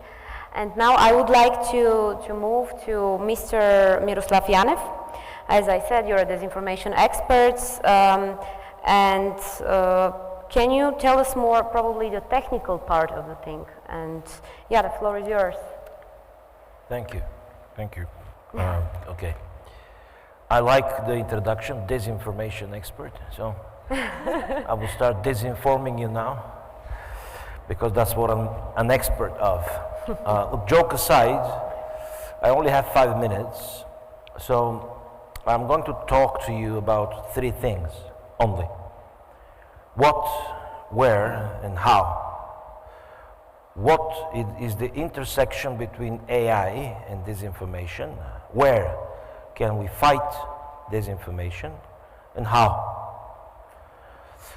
So, what is the intersection between AI and disinformation? Actually, the intersection between AI and disinformation is in the word information. Information is something that we humans feed on. The same like we feed on food, the same like we need water or air, we need information. We process information, and that's what is the basis of our intelligence. This is the difference between humans and all other living forms on this planet and probably in the universe. AI is the attempt to use technological tools to emulate the human intelligence. And human intelligence collects information, processes that information, and based on that processing comes up with decisions. That's intelligence, and that's what artificial intelligence tries to do. Now, artificial intelligence, as some of you may know, has actually 4 stages. The first stage is a responsive machine or is a responsive algorithm. This is a simple algorithm that in a certain case can respond in a certain way. A good example would be a chess computer. A chess computer loaded with enough history data can play chess with you, but it cannot answer questions about chess theory. The second level of artificial intelligence is limited memory machines or limited memory algorithms. This is what the generative AI we're meeting with today it actually is. We all know, all of us that dabbled in ChatGPT or in generative AI relating not only text but also visuals and videos, even live videos, deepfakes, whatever. We all know that the strength of the ChatGPT algorithm is based on the information that we feed the algorithm with. For example, ChatGPT works with data only up until certain date. Anything that happened after that date, then ChatGPT is powerless. That's because this is the second level of AI, limited memory machine. Now, the next level of AI, the so-called mind emulating machine or the mind simulating machine, is something that we haven't achieved yet. And the fourth and final stage of AI, which is the self-aware AI, it's self-explanatory what that means. It's not even in the near future. It's probably 50 or 100 years away, if at all possible. So AI, as it is not the danger in itself. It's just a tool. And disinformation, because I'm now jumping to disinformation, it didn't appear yesterday.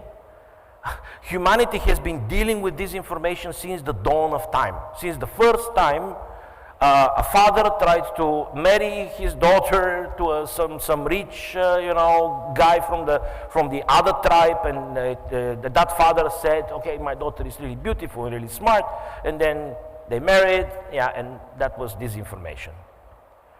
We're dealing with disinformation every day on the TV screen. It's called advertising. So we are inherently, as human beings, we are equipped with a tool set to fight disinformation, because that's what we've been doing all our lives. We don't eat bad food, we don't drink bad water, and we know as humans how to deal with bad information. So where to fight disinformation? Information exists like the atmosphere. Imagine all the atoms in the atmosphere. This is the information sphere. I mean, all the bits of information in the information sphere are even actually much more than the atoms of air in the atmosphere. We can't just fight disinformation in its general existence. We must fight disinformation in its inflection points. The inflection points of disinformation are three: the place of origin, the place of distribution, and the place of the target of this disinformation, which is actually us. The place of origin we cannot actually fight because it's hidden and well protected. The place of distribution is a very dangerous and slippery path to take, because if we start filtering the information at the place of distribution, that would be the social network platforms, all types of media outlets, etc., we're in danger of, while filtering this information, actually killing a lot of good information and actually infringing on the freedom of speech and the freedom of humanity as a whole. And this is as important to humanity, the freedom of speech and the access to good information, as air and as food. So the best place to fight disinformation is the target inflection point. Each one of you is a target inflection point of disinformation. So the industry and the legal authorities and all the parties that are trying to develop tools to fight disinformation should center their efforts at creating tools that are simple to use for the end user, so that the end user can help himself or herself distinguish between good information and bad information. But at the end of the day, disinformation is fought with truth. If you pour enough truth on the lie, it dies. So stay vigilant and stay hungry and be careful. And this information won't be a problem for you, with AI or without AI. Thank you. Thank you, Miro. Thank you for your also emotional and, well, speech. And for at the end of our panel, I would like to provoke you a bit. And can you summarize in 1 or 2 sentences, that's a question to all of our panelists, what is your message, how to deal with disinformation? If you want to say to our audience 1 or 2 sentences.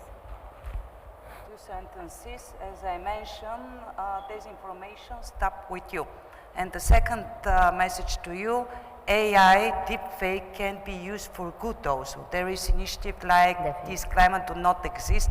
Please check it out. So let's think for more such solution, how to use AI for good, as the colleague said. Thank you. Thank you. Yeah, I would echo that and what Miro is saying, in that it's up to every one of us and the way you decide what you're going to eat, what you're going to do during the day, how you're going to spend your time. We have to develop better habits at digesting information. And that begins with education, things like the initiative going around here, that kind of thing, that's really important. Thank you. Federica, if you want to add something, if you hear us. Probably you're not here. And you, for finishing our panel? Yes. My mic is not working. Okay, am I on? Oh, I think Federica is on. Yeah? Yes, I'm on. I just wanted to say that I wanted to echo the short versions that have been said so far. And the disinformation impact in deepfakes is not just about the quality of what is being shown, but we all have to take responsibility for our close environment. If they give me the floor. Could you hear me? I think it's a usual normal. Yeah, okay. Otherwise, it won't be a real panel, real life.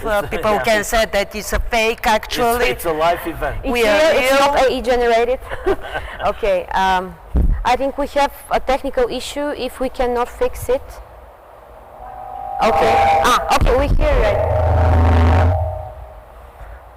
Now you can hear me? Yes. Okay, I wanted to add to these very powerful sentences that in the case of deepfakes, it is not just the quality of the audiovisual content, but it is really up to all of us to watch our closed network and understand what happens in this network and how things are shared. And so we have to take more responsibility for what we see and what we believe and what we reshare. Thank you. Thank you, Federica. And Miro? You're the last. Okay, stay vigilant, stay hungry, like I said. Thank you. Thank you to all of you for the fruitful discussion. And I'm sure that it's a lot of more. This topic is very, very big, but in this short time, I think you summarize it very well. And yes, I would like to invite the next panelist, Yasin Tonev. Big applause for us. Come on, we did our best. Thank you. Thank you. Yes. And Yasin, the expert of disinformation.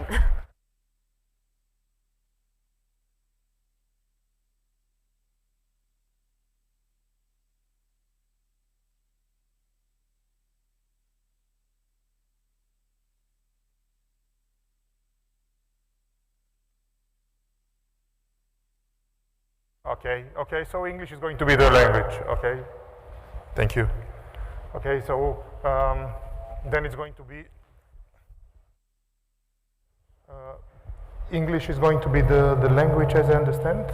So I'm going to tell you a few things just before I invite the panelists. Last year on this event, we say that a few things are going to happen. This is to go for establishing the interconnected network, and I think that this has happened. Anton Poliski was outside, I don't know, is it here, but Christina is here. So the Cyber Club is existing and it's developing, it's had his own life. The second thing is that we say that we're going to make more available content for the general audience, and I can say that in the last year, the courses that the colleagues that have been on the stage lead, they educated more than 20,000 people on cybersecurity fundamentals and skills. And having all these smart technologies, the IBM artificial intelligence, the well-known ChatGPT, the Google. The last week I had a chance to train 37 teachers, which really show how the artificial intelligence with smart people can be a content productive, which is great. And this year we are moving forward, and we're not going to talk about the past, no matter that I really enjoy the forecasts based on the past data, but I would like to invite the futurists here, and I'm going to call them not alphabetically ordered, but as I see them on the stage. So Bojan Žekov, a visionary and a person that I recognize on the educational area. Thank you, Bojan. Bojan introduced me to the academical institutions, so if it was not him, I was not going to be a university professor. Then Vihren, please come on stage. It's always important to have the practical side of the cybersecurity and technology. So Vihren and his companies are doing this and presenting it. And dear people, never been on stage, on a single stage together in Bulgaria. The two most famous faces from the TV screen, the one is me, but I'm happy to share the other one, Ljubomir Tulev. Ljubo, this is really happening for the first time. I'm happy to be here with you on the stage. Ljubo has a fantastic history, and he moved even higher on the, let's say, the enterprise point of view of the cybersecurity. So I'm going to sit with all of you because I'm feeling that we are on a common ground. And Stephanie, when we have 5 minutes beforehand, just let me know, because we can talk probably for a day. Even me and Ljubo, but with the others it's going to be longer. So, gentlemen and colleagues and friends, we should talk about what we can forecast. And what I think about the forecasting is a personal opinion, but it's based on expertise. So this is an interesting thing of our panel, that we're going to talk about the future. What's the winds? Is there waves coming with the wind? And how we can say what is going on so we can be prepared and join the best trains and transports to the future. I would like to start with Ljubo. So Ljubo, you have a career which goes from the law enforcement and government institution, and then you're a part of the biggest probably enterprise structure with the cybersecurity with team. So you're able to see the enterprise level from a high ground. I know it's windy there, so you can talk about the winds always, but when you're there, what you're seeing, is there any difference? Are there preferred targets, or is there a simple points to protect? So how is the enterprise view on the cybersecurity from your position? Thank you very much, Yasin, for an interesting question. I'll try to be brief. So what I see, for those of you who are not aware, we established quite new, and I would say an innovative kind of a way how we will shape our service portfolio. So we've created recently a cybersecurity center of excellence at the company where I work, and I'm driving this center of excellence. So the idea of this center of excellence, Yasin and colleagues, is simply to implement innovations. Any kind of innovations which are currently trendy in terms of technologies, services, solutions, to implement them into our cybersecurity service portfolio so that we can deliver top-notch and innovative services to our customers. How I see the customers right now from my perspective, we are used to divide the companies into small, medium-sized business and enterprise companies, right? But I think now in Bulgaria, but not only, we can divide the companies into two, mature and cyber immature companies. That's the only distinguishment. So our goal is, of course, to try to implement, to try to generate a demand into the immature companies to realize why cybersecurity is so important nowadays. The fact that you cannot make business, no matter what kind of business you are dealing with, without cybersecurity protection. So this is in terms of forecast, in terms of wind of change. This is what all of us we have to do to try to really make those companies which are cybersecurity immature to understand the necessity, how they should implement any kind of protection in cybersecurity. And one more thing, and I'm finishing. I'm so happy to see so young faces in the hall today. We are living in a second generation of cybersecurity. Why second generation? Our industry of cybersecurity has been founded maybe with the establishment of RSA company like 40, 41 years ago. And we all know that usually generations are around 25 to 30 years of age. So it means that we are currently living in a second generation of cybersecurity. And we also know that every generation following the previous one, they try to change something. They want to see, all right, how can I do things better than what was in the first generation? And we are living in a very interesting time, because now we have really the chance to change what has been traditionally been doing in the previous generation with what is currently trendy, what is currently interesting and aligned to the current time, our business, our society, in any other aspects. And we have definitely a changed landscape in terms of cybersecurity vendors. What are currently the trendy? What is the way of change of? I want to sure. All right. You're not only on the stage by Yeah. yourself. Now you split the time with me also. Sorry, guys. But what I like and what I notice here is that you say we are having different kind of segmentation. Even I'm going to address that, considering the zero trust concept, every single device is its own segment, which then we're going to address this also with Vihren. It's amazing that you're able to see the faces, so you have some kind of special forces, because I cannot see the face, I'm blinded from the lights. I'm going to argue with you, but probably you can agree with me that we're on the third generation. Because the first generation was the human was smarter than technology. In the second generation, the technology was overcoming the people. Okay. And now we are coming to in the age that the good technology, they should be managed from the smart people. Because even with the artificial intelligence is going like this. Vihren, we were talking about the futurism, and we like to discuss these general statements. But when you're on the field with your people, with your team, with your company, when you're monitoring the systems, you know the sectors which are preferred, and they're preferred because they have the value to be stolen, they're going to have an impact, or they're not secure, what Lubo says. So we have one more dimension, which is money and impact. Considering your company, your experience, and the product that you're positioning on the market, is there preferred sectors? Is there ones that are dropping away from the rage? Thank you, Yasin. I can hardly see the faces as well, but I have questions to you guys, so I'll ask in a minute.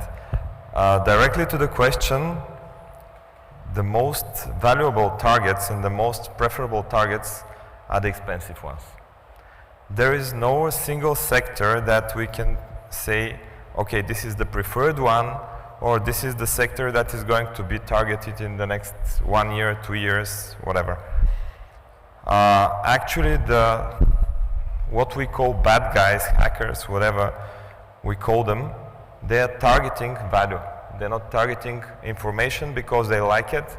For sure they are storing it, but they're targeting because they can make money out of it. And it's like a normal sales process. You target the most expensive thing because you can sell it for bigger value. Yesterday we had an event that was targeting the health sector in Bulgaria, not only in Bulgaria, and we presented some statistics there. And actually it turned out that for Bulgaria there is no statistics. They asked me directly, or my colleagues, they asked them, what are the most targeted healthcare institutions in Bulgaria? According to the statistic, it's 0. So guys, we are bulletproof. No one is targeting us. either we are not interesting or we don't have value at all. Please consider it for yourself. But for Europe, actually, it turned out that 42% of the targeted healthcare institutions are hospitals. And this is the second point of what I'm saying right now, because one, you have valuable information, expensive information that if you get, you can sell. And second thing is you target institutions that have information that can be used as ransomware. Because if you take the sensitive data out of a hospital, you can exchange it for something. Again, there is a value. But there is a second point. Maybe 2 years ago or 3 years ago, on that very event, we as Mnemonica presented that the cyber threats took the first human victim. It was a hospital, it was in Germany. Because of a cyber attack, they were actually unable to do all the activities on a patient, and when they wanted to transport him to another hospital, unfortunately the person died. So second thing is that they are targeting information and institutions that they can actually exchange. Either you do whatever we want, or we just shut down that hospital. And going back to forecasts, I'm sorry, no one here can forecast. I'm confident, and it's because following the natural line of history, when you have something that is developing very rapidly, like technology, like cybersecurity right now, it will be so dangerous until it is so interesting. And again, if we are to argue with Lubo, challenging him, I recently read a research about gap of generations. This is my favorite topic since I was in preparatory class in the English language school. You are so right about the distance between generations, 30, 35 years. Recently they say that it's narrowing, it's getting down to 10 years. Which actually, Lubo, I'm not sure, but this is my personal opinion, can lead to the fact that we're in the 4th generation of cybersecurity people in the world, which means that we are quite advanced. We are quite advanced in targeting someone. I believe that we as Mnemonica and all the colleagues here will get so better, so good in defending. I'm happy that we're having a natural flow of what we're talking and discussing, and I'm coming to Bojan, and the education is the alpha and the omega of the existence of the humanity. And I'm so grateful that Bojan showed me that the classical education or academic system could be hacked by attracting a reasonable and practical people who are going to teach in the institution. Lubo, me and you, we are in the same course in Unibit, next to Bojan. Yeah, because he was so good to present us the need and to open our human side of sharing. So for a second year, we have more than 70 people per year for a master degree program on cybersecurity in Unibit. So Bojan, you hacked us. This is definitely social engineering. You're keeping us excited, and tell us how is going this to open the horizons to the teachers, but also to the students, so we can bring what's missing, the humans. First of all, is it okay? Yes, now it's okay. First of all, thank you for inviting me for this discussion. On the left side, on the right side are both of my PhD students. I'm very proud with them because I study from them a lot about the future. But I make a lot of appointments from discussion up to now, and you open a lot of new discussions with the word of horizon, a lot of words in my mind. But so let's back to the future wave of and future of the cybersecurity. So what is the future is very interesting because now we cannot talk about the long time of future about 2030 or 2040. The future coming very quickly, and what we talk today will happen tomorrow. In the presentations, very long time we present first industrial revolution, second industrial revolution, 1,100 years ago, but now these changes are very oftenly. Every 4 years we have rapidly changed, disruptive changes of our life. So this is a good point that about the cybersecurity 2.0 or cybersecurity new wave. And I'll switch to Bulgaria now because that cybersecurity new is not for people who are special, IT guys. Киберсигурността не е за посветени колеги. Киберсигурността не е за техничари. В киберсигурност 2.0 имаме киберсигурност за всеки човек. И за всеки човек ние не трябва да говорим на английски, трябва да говорим на обикновен, достъпен български език. Не реклами по телевизията как да си пазим паролите. Децата не гледат телевизия. Трябва да стигнем за киберсигурността, защото това са хората, които трябва да опазиме. Да, бизнеса трябва да вземе мерки. И аз много се радвам, че днес научих, че Любо Тулев е оглавил Бизнес Center of Excellence в България. Преди 5 години Европейската комисия в програмата за научни изследвания даде много пари, 60 милиона за изграждане на европейски центрове за върхови постижения и България, и тук са представители на един проект, двама представители, които след нас ще говорят за тези центрове за върхови постижения, които не трябва да стоят в университети и в институции, трябва да отидат в бизнеса, защото големият недостатък на киберсигурността на България е, че ние нямаме собствени иновации.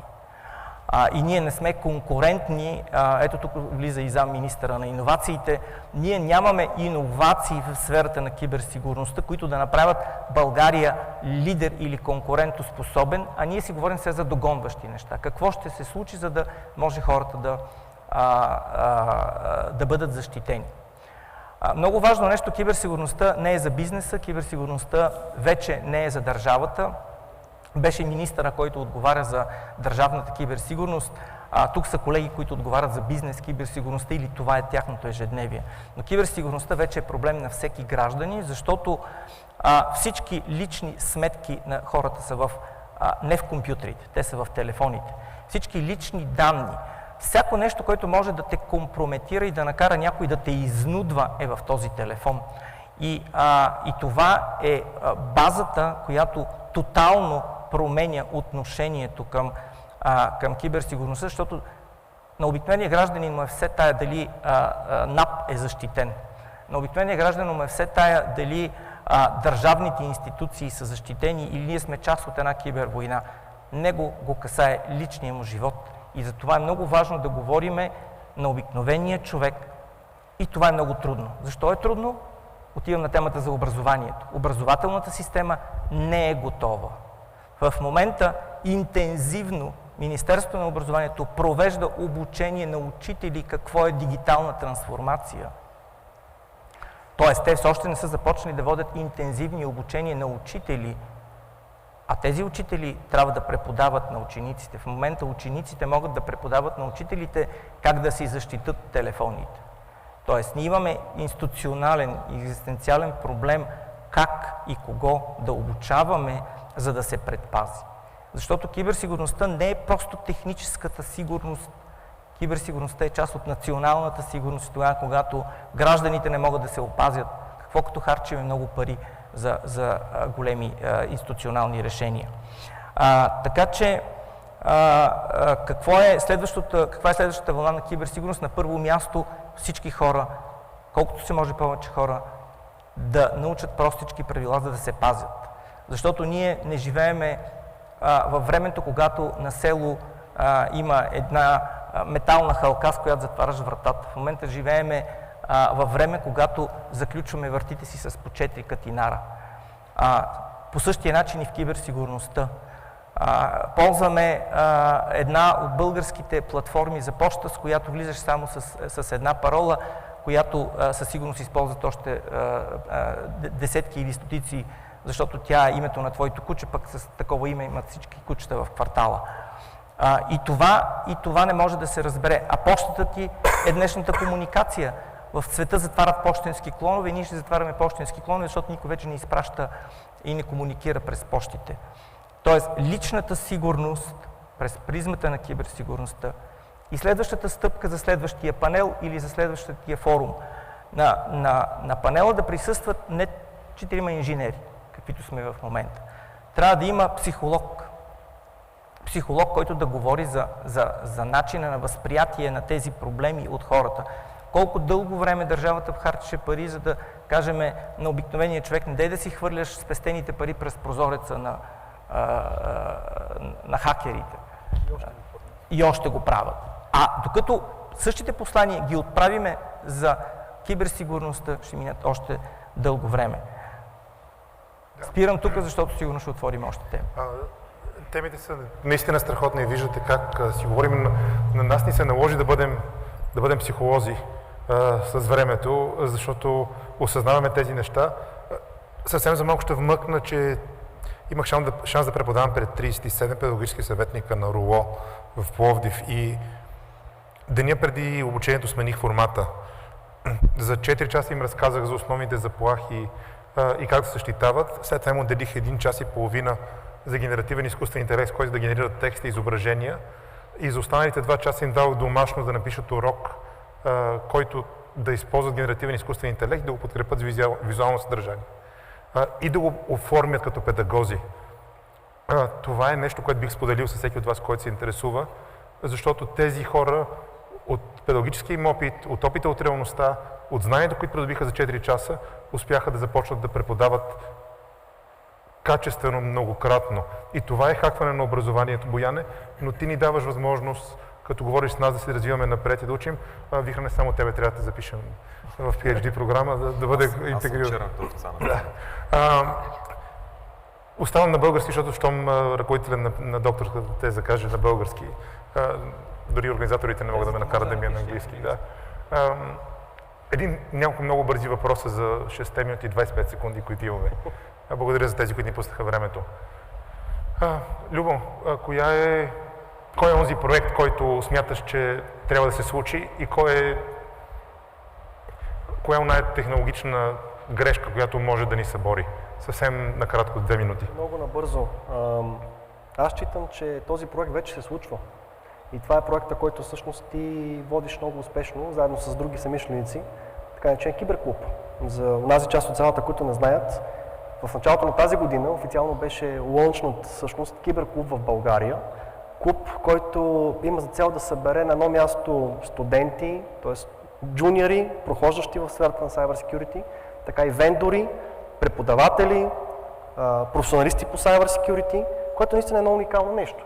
И аз тук е момента всъщност да благодаря на Ясен, че е такъв двигател в този клуб, така че... Антон е някъде в залата. Антон е някъде тук също, да, той е също основно лице, но ти също, Ясен, заедно с Тони и всички други съмишленици, според мен това е проекта, който в момента не е да се случи, той се случва. И ние виждаме реалната промяна. На едно място как обменяме опит, обменяме знания, различни поколения, различни професии.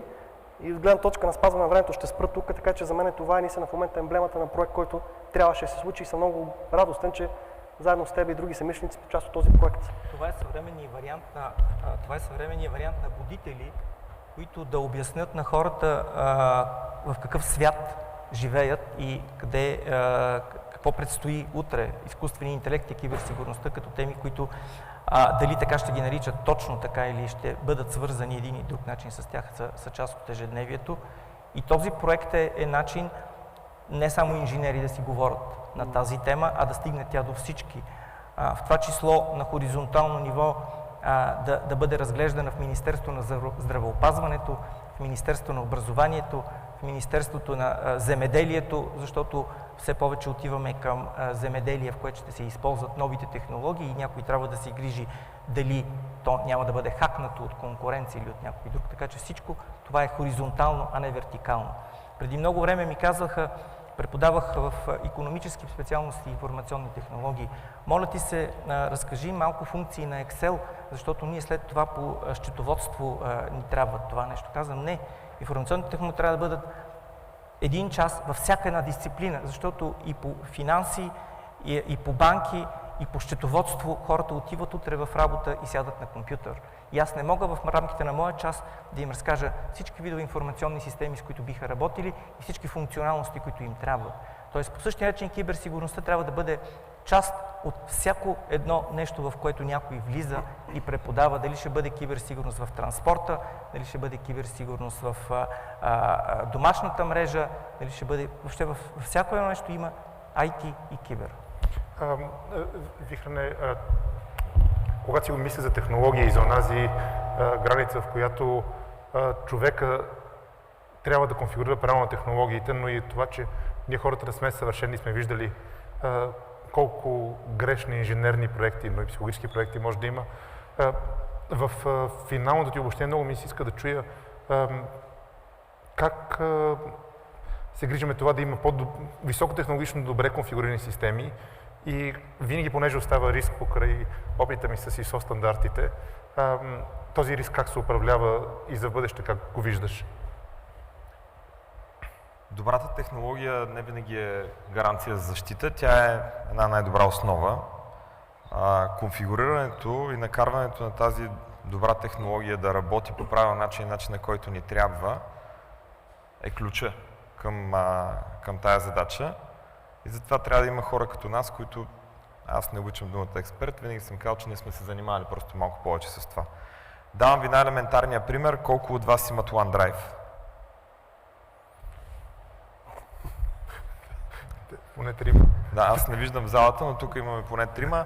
Вчера направихме експеримент в нашата компания. Съвсем простичко правило. Всички вие имате технология Microsoft 365 и така нататък. Пуснахме едно много простичко правило, което само за 24 часа показа колко човека създават така наречените анонимни линкове и ги изпращат извън организацията, така че да може всеки да достъпи ресурсите, които са направени, които са създадени там или са запазени там. За 24 часа имахме 2 такива. Което означава, че вие, ще използвам хубавата българска дума, хабер си нямате. Във вашата организация в момента колко човека създават линкове, разпращат ги на всякакви други хора и колко човека имат достъп до ресурсите, вашите ресурси, които са сложили в OneDrive или в която и да е друга подобна платформа за споделяне.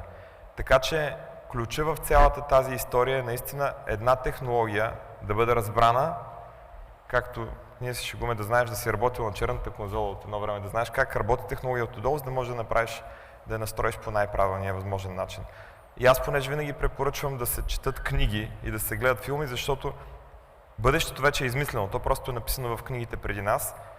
Може би е добре да се замислим да създадем някакви звена. Клубовете са хубаво нещо, обучението наистина е много хубаво нещо, което трябва да се случи. Но както гледах в един наскоро фантастичен филм, създаваха се специализирани звена от талантливи деца, които ставаха после бъдещите киберзащитници. Така че... Благодаря. Сега през цялото време си мисля за децентрализирани групи от клъстери, групи от хора, които работят в естествено изградени връзки помежду си. И това е наистина една наука, която е помогнала на хората да се групират и да се развиват. Така че имаме добро послание, заедно, обучени, споделяне на информация и ресурси, гледаме филми, четем повече и правим събитие, в което застъпваме психология за инженери и киберсигурност на български. Благодаря ви много. Не ми стигна времето, но за мен беше удоволствие. Любо, остава оговорката за TEDx събитие. Очаквам някой да ни покани. Благодаря. Мерси.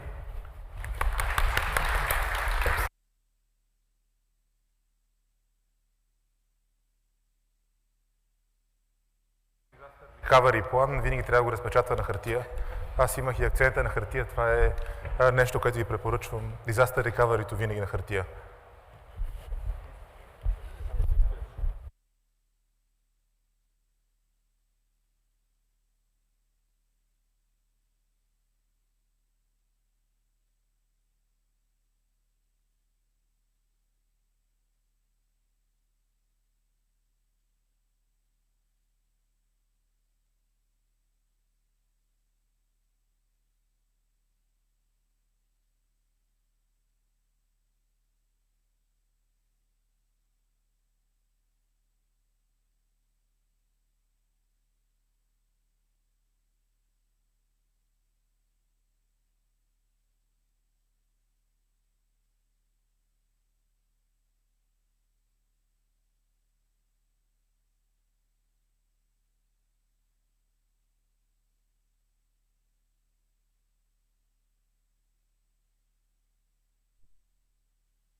Hello from Brussels. I'm really, really sorry not to be there with you. This looks like an extremely interesting conference, and it's a conference that's taking place in exactly the right place and at the right time. The Black Sea is obviously very much on NATO's mind right now for maybe not the best reasons. The security environment is well known to all of you, but you also know that NATO is there, that we have ramped up our presence. The Supreme Allied Commander has enhanced the vigilance in the area. The United States and France and other allies have deployed assets to the area. And of course, Turkey is stepping up its efforts as well. So you can be sure NATO is with you. We are there physically and we are there politically. The Black Sea is very much on NATO's political agenda here on a day-to-day basis. And it's a timely conference also because of the issues that you're dealing with, artificial intelligence and cyber. So let me very briefly address how we see these three issues: your security, AI, and cyber. So let me start with AI.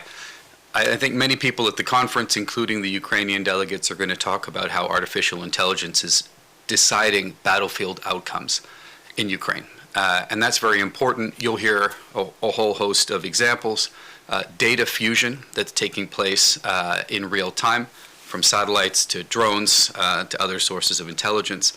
Natural language translation of unencrypted Russian communications, which allows, using AI tools, Ukraine to sift through the huge volume of that information and get to what really matters and be able to use it in an operational way, and to enhance cyber defenses, and I'll come to that in a moment, by improved incident analysis and detection of malware. So AI is deciding battlefield outcomes now.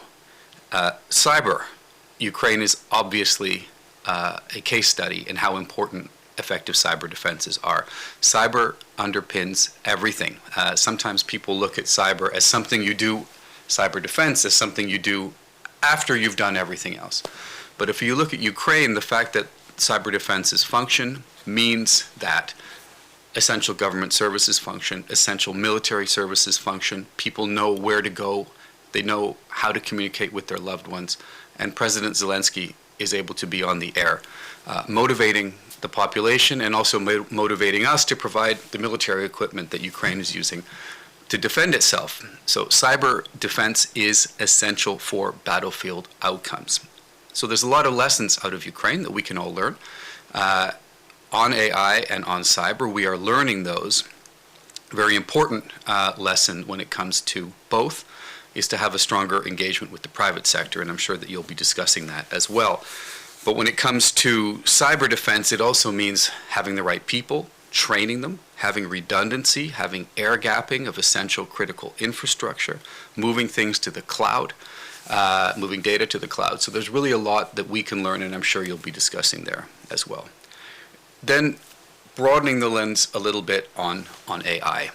Artificial intelligence is full of potential for positive effects, for data fusion, as I mentioned also for warfighting, but also for more effective cyber defenses, because AI can scan the entire network at pace and detect anomalies and patterns, for translation, for basic functioning of, for example, this headquarters, for developing scenarios, for exercises, lots of potential. But there are very, very fundamental risks. For example, when it comes to disinformation, in my country, Canada, has just announced a Chinese disinformation program that was dismantled to try to undermine certain government ministers using AI-generated deepfakes and other AI-generated disinformation. Political interference. You might have seen that the 5 heads of the intelligence services of the Five Eyes community recently announced publicly, and for the first time, how extensively these tools are being used to interfere politically in our democratic systems. For cyber defense, because AI tools, generative AI tools that are out now, can generate perfect fake images and audio and video, they're super effective for phishing. And phishing is how 90% of cyber intrusions take place, simply by faking your way in. Well, with these tools, you can really do it. But also, I'm quite concerned about proliferation of weapons of mass destruction.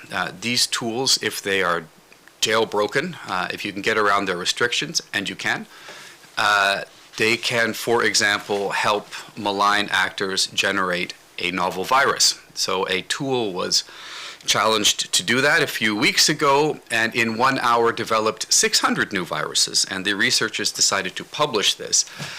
So you can imagine the democratization of this information is something we really need to be aware of.